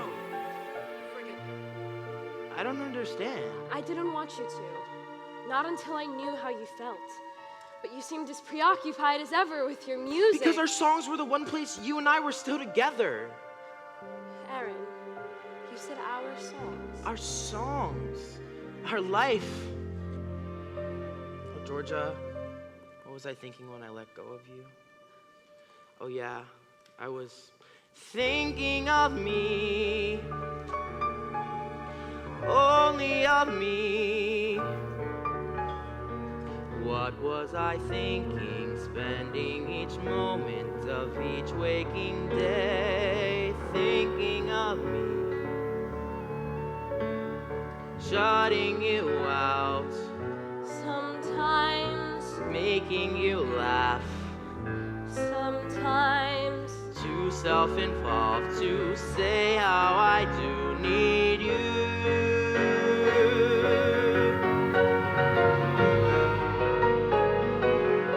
But why pretend? I miss the music. I miss my friends.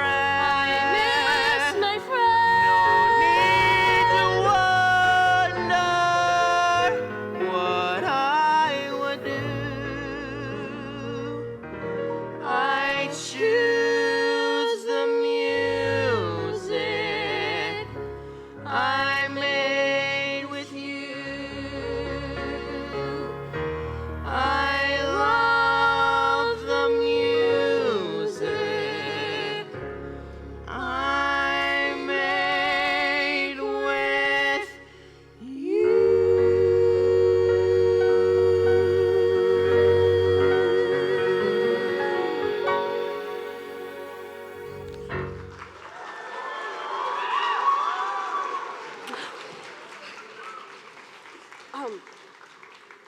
Wait a minute, Lieutenant. You know how I remember that particular death threat? You read it to me while you were questioning me, and you were going to arrest me for murder. Guess the joke's on me. Lieutenant, I hereby officially unconfess to everything. Oh, except being an idiot. Aaron, our director needs to see you on the double. I'm excused? Go. Oh, I'll see you downstairs. Partner. Oh, great job, Lieutenant. You played your part very effectively. Oh, and what a treat to share a scene with you. And a fair exchange. You got Aaron to show you his cards, and I got to find out why you both came on board with the show. Wait, you and Georgia staged all that? Oh, of course. It was her idea. A good one, I thought. And Bobby, you've been playing a part too, haven't you? I plead guilty to impersonating George's devoted lover. When we first started the show, I asked Bobby if he'd pretend we were involved again, to see if I could stir up something, anything in Aaron. Good job. Oh, thank you, Bobby. I'm so grateful. Just a polite reminder, you're all still suspects. Right. But Bobby, I may have found out why Aaron and Georgia became part of the show, but I still don't know your reason. Well, I've always wanted to give the performance of a lifetime. Fooling Aaron by acting as though you're in love with Georgia? No, fooling Georgia that I'm acting, there's nothing I wouldn't do for her. Except commit murder. Even that, if she asked.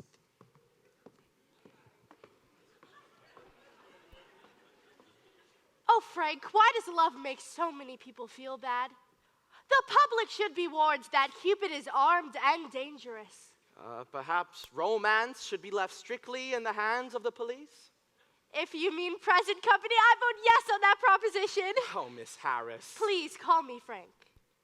Wait, no. Please call me Frank. May I be bold? I already know you are. I never believed in that whole some enchanted evening business until now. The first time I saw you, there was a blue wash on the stage, and they hit you with a pink special. It was just like a musical, huh, Frank?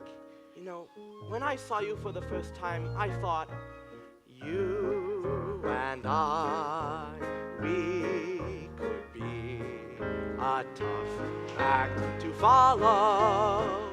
Can't you see special people doing special things, running rings around any pair, anywhere? You and I, we could stay a tough act to follow in every way. If you hold my hand and let the music start, let the curtains part, let the spotlight glow.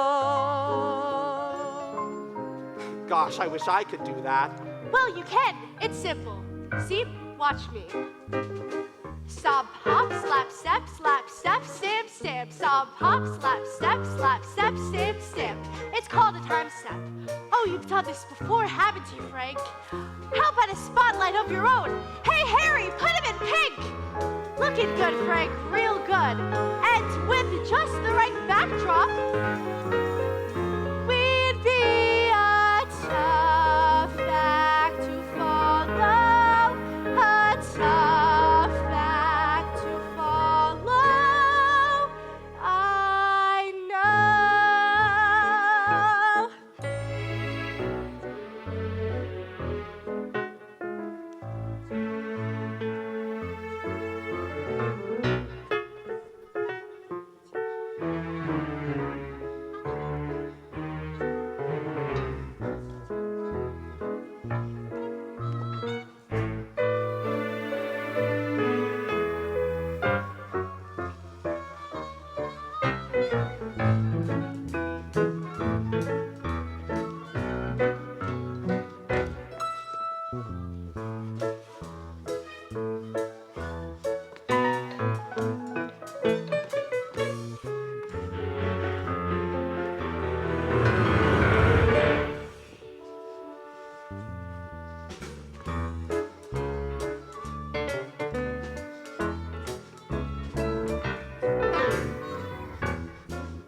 what I'm thinking?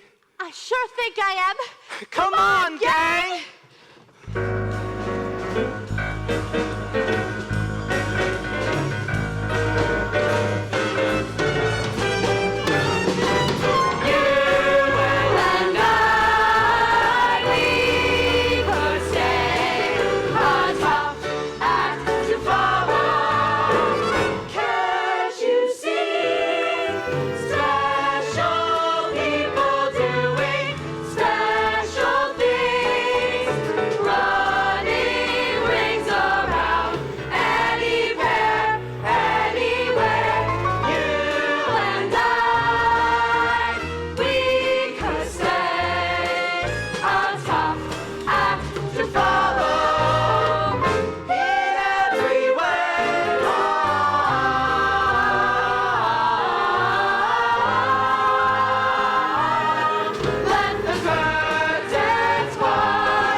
Hop, slip, step, slip, step, slip, stop.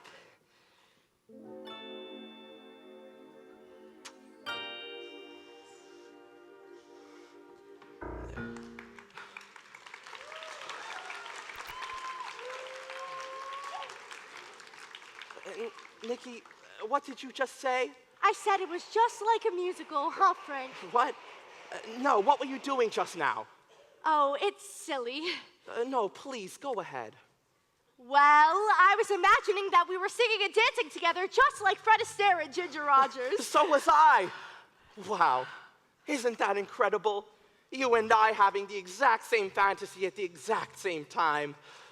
Fred Astaire and Ginger Rogers. In your fantasy, who was I? You were Fred. Me too. And the song we were singing? Would make for a perfect opening number. Actually, more like a finale. May I please take you out? You won't let me leave. Oh, you keep forgetting. And I can't make any exceptions, even though you're exceptional. Oh, Frank, from the moment I first shook your hand, I had a feeling that you and I... Shook your hand? What? Shook your hand. Nikki, I think it's about time you tell me what Sid Bernstein had on you. Nothing, really. I actually want to be in this show. I've gotten some wonderful reviews up here in Boston, but this is the best shot I've ever had at Broadway. Well, Joni hinted that a woman in the cast was using some secret personal connection to advance a career, and that I wouldn't like knowing who it is. Did she mean you? Every show is filled with gossip. Nikki, that wasn't a no. Who is it? Look, I made a promise to someone that I wouldn't talk about it, and I don't break promises.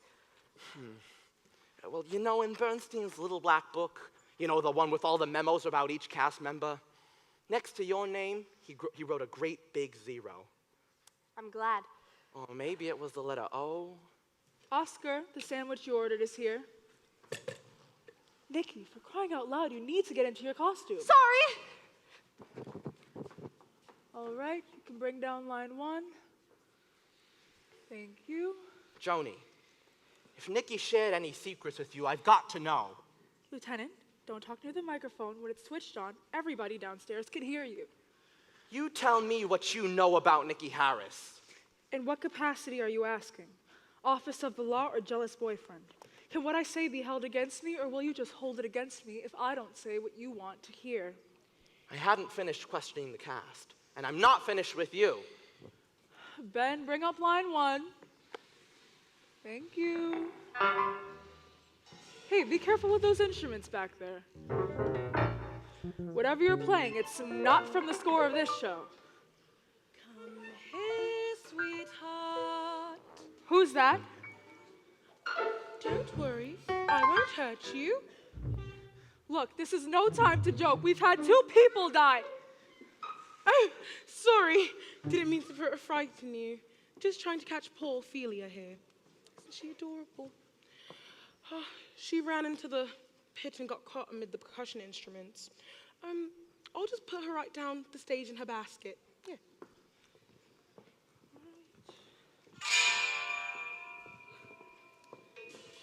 Got away from our genius director again, did you, Ophelia? Come here, little puppy. Come here. Oh, that's funny. I thought you were... Hey, if you're worried I'm going to tell anyone what I know about you, I swear...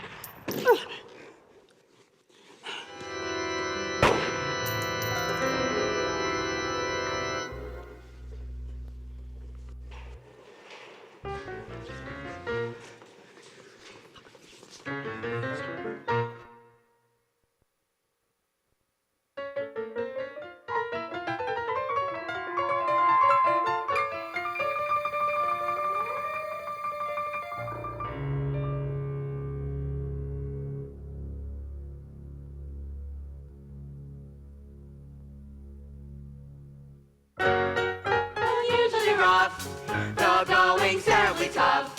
As if that wasn't enough, they've lost an oar. They find that all they can do to calm the crowd. Furthermore, little chum, they're so dumb that they don't know they're far from their wrath. Don't you think we're too easy a target up here? Especially with the entire cast rehearsing directly below us. Well, I found the gun used on Joni in the orchestra pit, and Nikki found the gun fired at Carmen. I sure hope the killer's run out of guns by now. But it's been hours since poor Joni died. What possible reason could you have for dragging me up here? Because you know the most about the technical cues in the show. And why do you need me? Because last I spoke to Joni, you were the topic of conversation. I don't want you out of my sight until I figure out her dying message. Dying message? Joni knew her killer, but she only had seconds to live. Couldn't write, couldn't speak. The blood stains on the stage suggest she dragged to get her call book. She ripped out a page and wrote the words, "Drop in, planet Earth."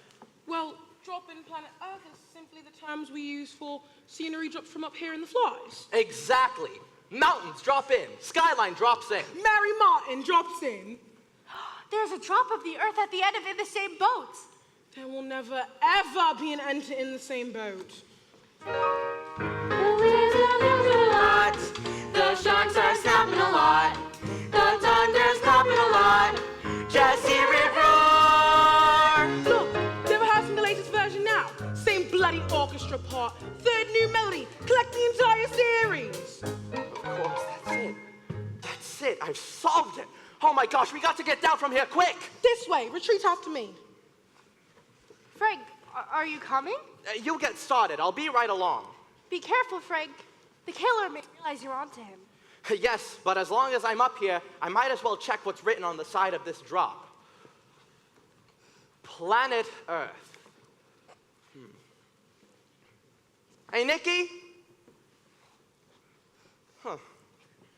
Gee, isn't it amazing how you could be totally stumped by something until suddenly it hits you in the head?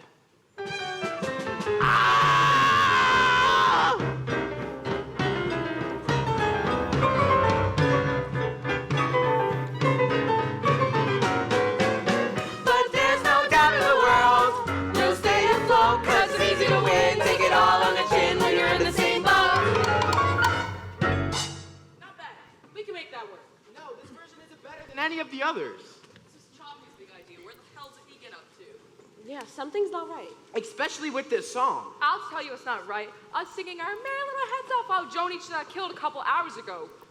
Joni, Sydney, Jessica, all murdered on the stage. Which one of us gets in next? Oh my gosh. I'm sorry I asked. Oh no, it's the killer. Somebody do something fast.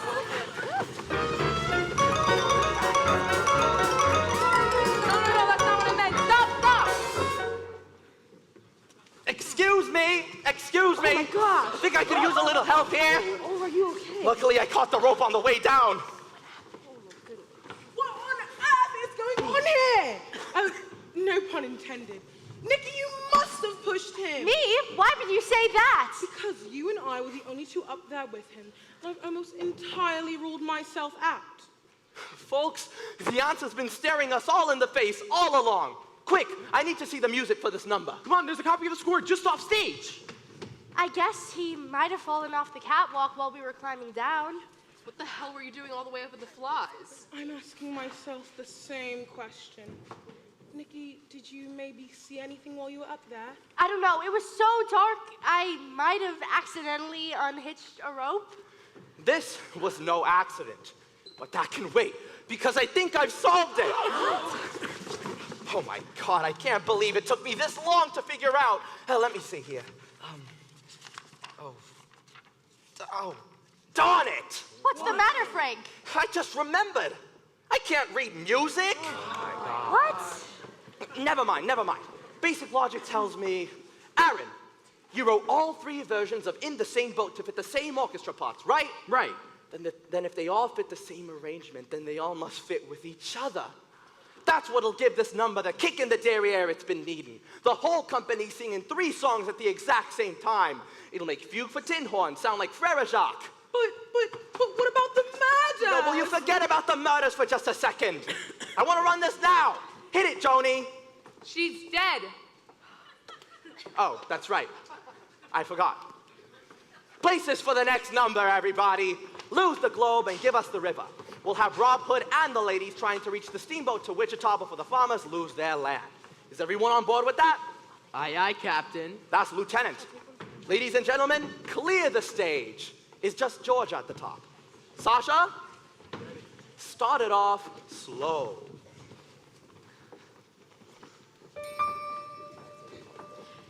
In the same boat, on the same sea, shaking inside as the tide keeps rising. Nary a ship, nary a sail, nary a soul on the horizon. Here come the 3 pals paddling up the rapids. Here we are, my shipmates and me, lost on a windy sea. All the planks are springing a leak, We'd like to build, but we forgot the bill, and we regret to say our compass is gone, but somehow we still sail on, because 2 heads, 3 heads are best, as some fella wrote, and what the heck, we're in the same. And coming down the river are the damsels in distress. tattered and torn, weary and worn, feeling forlorn that we look untidy, chewing our nails, praying that whales aren't allowed to eat meat on Friday. Still, we are not discouraged due to the ancient quote that you're likely to win. Take it all on the chin when you're in the same The waves are boat. coming on fast. 3rd song now. The seas are usually rough, the going's terribly tough. As if that wasn't enough, they lost an arm. They find it all they can do to calm the craft. Furthermore, little strong, we're so dumb that they don't know the far from their hat. Now the pals come rolling round the bend while the ladies up the creek come sailing into view. Let's put it all together. 5, 6, 7, 8. In the same boat, on the same sea, shaking inside as the tide keeps rising. Nary a ship, nary a sail, nary a soul on the whole horizon. Oh, how you understand you. Stomachs are in distress. We need a helping hand. Still, no one is not up. Weary, tired, weary and worn, feeling bored, how we look untidy, chewing our nails, playing that well. Allowed to eat meat on Friday, but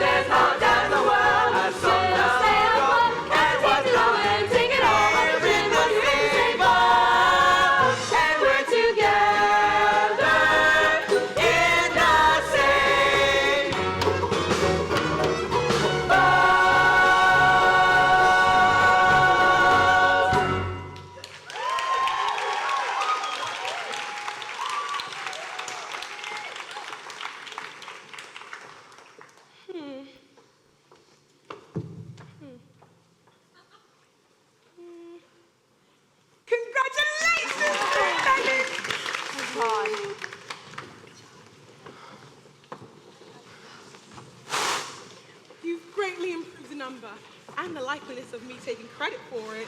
Great work, Chaffee. Yeah, I agree, but what about the murders? Oh, the answer must be in the clue Joni gave us as she died. Drop in, planet Earth. The Earth on a stage. The world on a stage. All the world a stage? Shakespeare? Ah, Shakespeare. These our actors were all spirits and melted in the air. My God. Oh my God, that's it. I've solved it. I've solved it. Chris! I did it! Sorry. I take credit for everything. Didn't mean to do that. What do you want? I want to run the show from when Jessica took her bow. The company bows? That's the last thing we need to be rehearsing. Oh, you think I don't know that? Please. Very well then. Places for the company bows, people. Russ, I'll need Joni's microphone.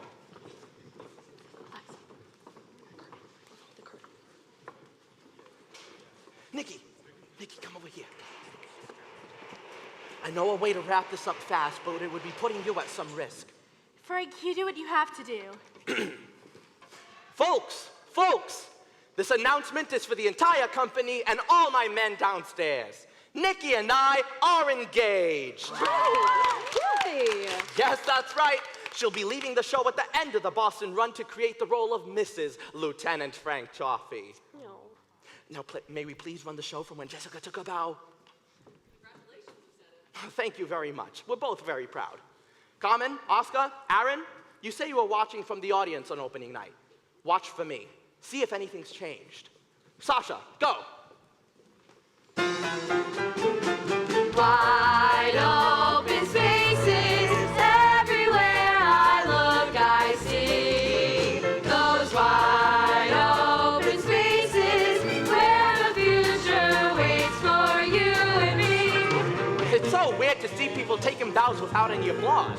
No, it's pretty much like it's our opening night. And here comes our leading lady. It's Kansas forever and wherever I may roam. Stop. You're Harv. But what are you doing here? You're in the show. On the bows, I had to quick change into a tuxedo and hand Jessica these plastic flowers. Jessica demanded a bouquet at every performance. She also wanted us to play the Star-Spangled Banner to guarantee her a standing ovation. Yeah, so I'd come down the aisle and hand these flowers up to Jessica. So you would put on a tuxedo, come down the aisle with flowers, and what would she be doing? Well, she'd be singing. And did anyone notice anything different on opening night? No. Lieutenant, now that you mentioned it, I think Jessica put her hand to her mouth as if she was covering a yawn. Like something had just struck her throat. Well, when you put it that way, yeah. Yes, I remember that too. It was right after she took the second bouquet. The second bouquet? Yeah, on opening night she got two bouquets, one from Harv in this aisle and then from someone else in that aisle. He was wearing a tuxedo, but the flowers hit his face. Yeah, I noticed it myself, but I just figured Carmen hired an extra for opening night. Just to boost Jessica's ego, not a chance. Well, maybe it was someone who genuinely liked Jessica's performance. No, I think we could rule that one out. So that's it. The killer already knew about the bouquet, and on opening night came down the aisle with his own flowers, which hit both his face and something as simple as a pellet gun. He shot the capsule point blank range into Jessica's mouth, and that's how your star was murdered in front of all of you and your audience. Wait, but then that means we're all in the clear. Yeah. No, not everyone was on stage at that moment, Nikki. What were you? Miss Belling? Taking a walk alone, as you darn well know. And Aaron, you say you were at the back of the theater. Yeah, and like every other man on opening night, I was wearing a tuxedo. And I'll swear I was with him the entire time, Lieutenant. I'm sure you were. Oscar? I was sitting with Carmen in the last row of the orchestra. I think she would have noticed if I got up out of my seat and headed for the stage. That's right. That's so very right. One person had both the perfect opportunity and a powerful motive. Chaffee! Somebody hit me. Oh my gosh. Wait, but if that's Bobby, who's this? Aha! Your devoted admirer, Nikki, determined to bring down the curtain on Robin Hood. Because if this show went to Broadway, you'd forever leave his sphere of influence. The sphere represented by the circle next to your name in Bernstein's Black Book. The sphere that was the clue Joni gave us as she died. A planet called Earth, where Shakespeare put it, the great globe itself. the Boston Globe, and its senior critic, Daryl Grady. Oh my God! I never want to see her face again! Easy, Daryl. Easy for you. You're gonna marry her. I heard you say so over the house PA. She loves you. She never loved me. Frank, I swear I had no idea. Oh, but she does know you, Daryl, doesn't she? You shun publicity. Your picture's never even been published, yet she walked right up to you yesterday and tried to shake your hand to give you thanks for all the compliments you paid her. I told her not to tell anyone we knew each other so I could hail her in my reviews. But he was just a friend giving me advice. It was never more than that. It was more than that to me, Nikki. I needed you to stay here so I could hail you and guide you. But this Inferno musical was going to New York, no matter what I wrote about it. That's what Sid Bernstein said. But watching the show in previews, you know how to guarantee that Jessica Cranshaw would never make it to Broadway. As a critic on opening night, you could get up from your seat right after the finale without an eyebrow being raised. Retrieve a bouquet you'd hidden in the lobby and come right back down the aisle as the ultimate showstopper. Yes, and I tried to shoot Carmen and sandbag you the same way I posted closing notices of Jessica and Joni. An imperfect performance on my part, but we all learn from our mistakes. Right, Nikki? Daryl, it seems you're out of guns. How far do you think you can get from this theater without one? Good point. Set your own gun down for me. Wait! Now! Fine. Just don't hurt her. Kick it over. Kick it over!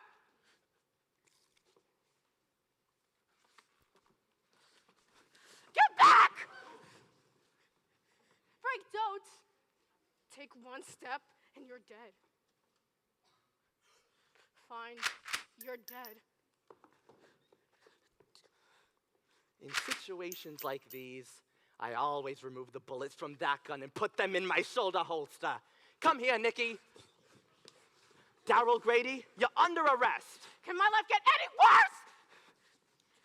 Detective O'Farrell? Daryl Grady, you have the right to remain silent. Anything you say can and will be used against you in the court of law.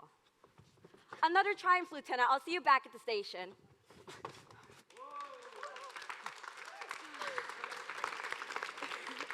Well, since you're all witnesses to Miss Grady's confession, I'd like you all to go to the green room and give a brief statement. And then you only have a few more hours before your new opening night. Sasha, play them off, will ya?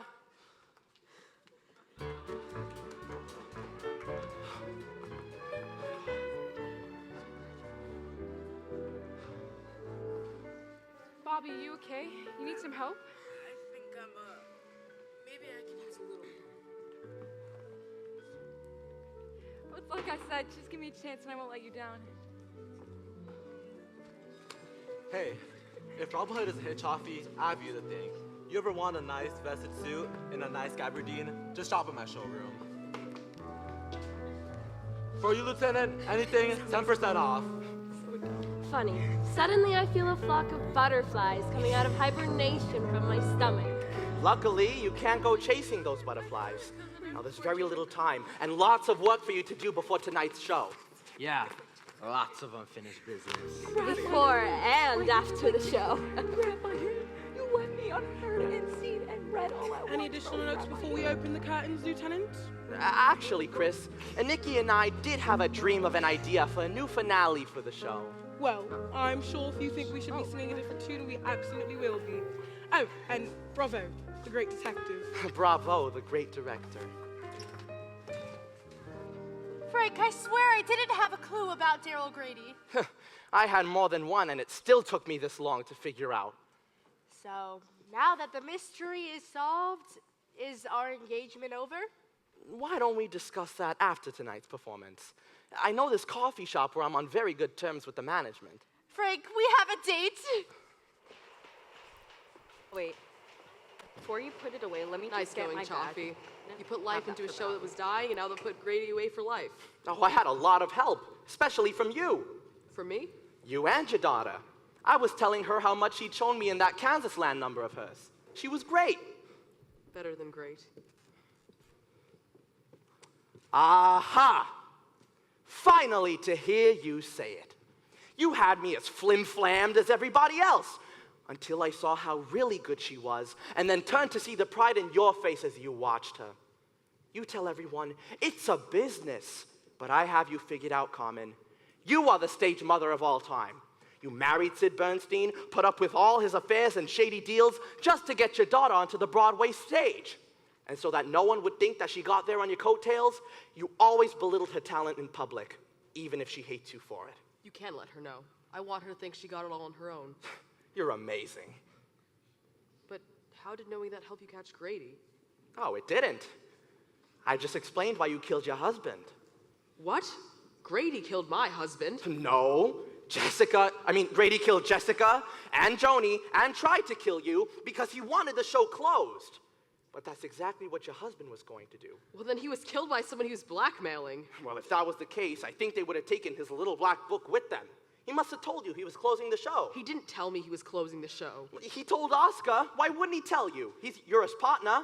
Because the partnership was over. He had himself a conniving little ingenue on Sutton Place, and I was out in the street. So he didn't need you. He didn't need anybody. Grady promised him rave reviews for his next 3 shows if he decided to shut this one down now. So he did tell you he was closing the show? No. Then how would you know the terms of a deal he made with Grady minutes before he died if you weren't the last person to see him alive?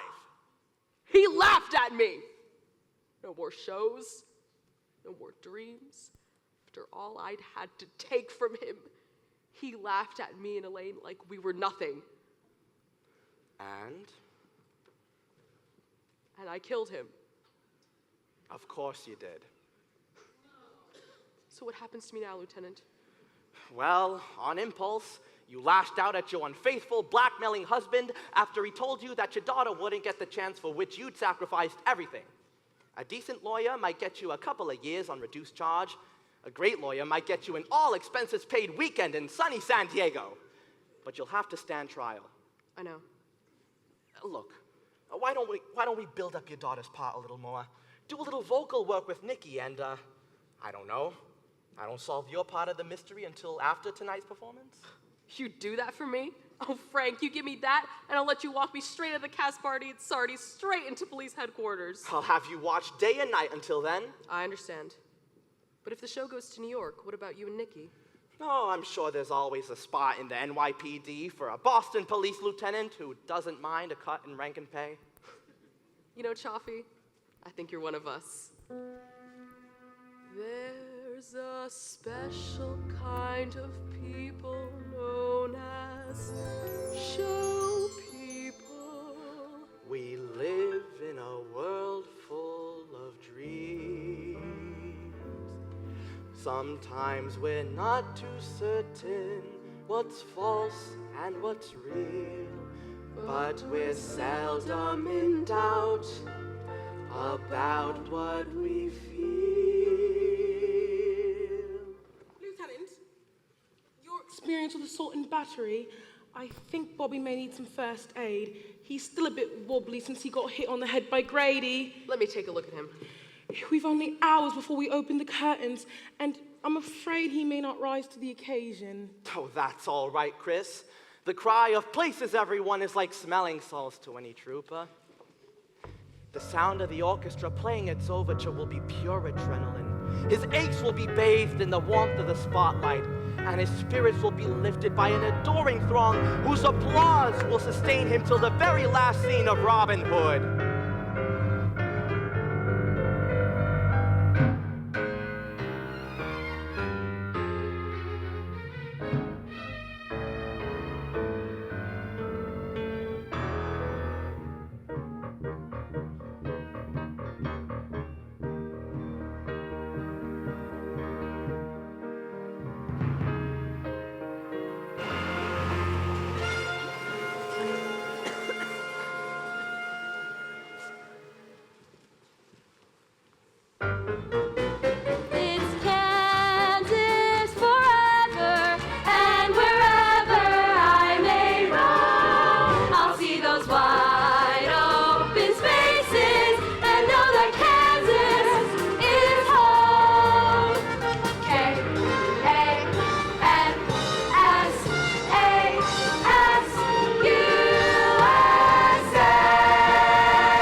dancing contest.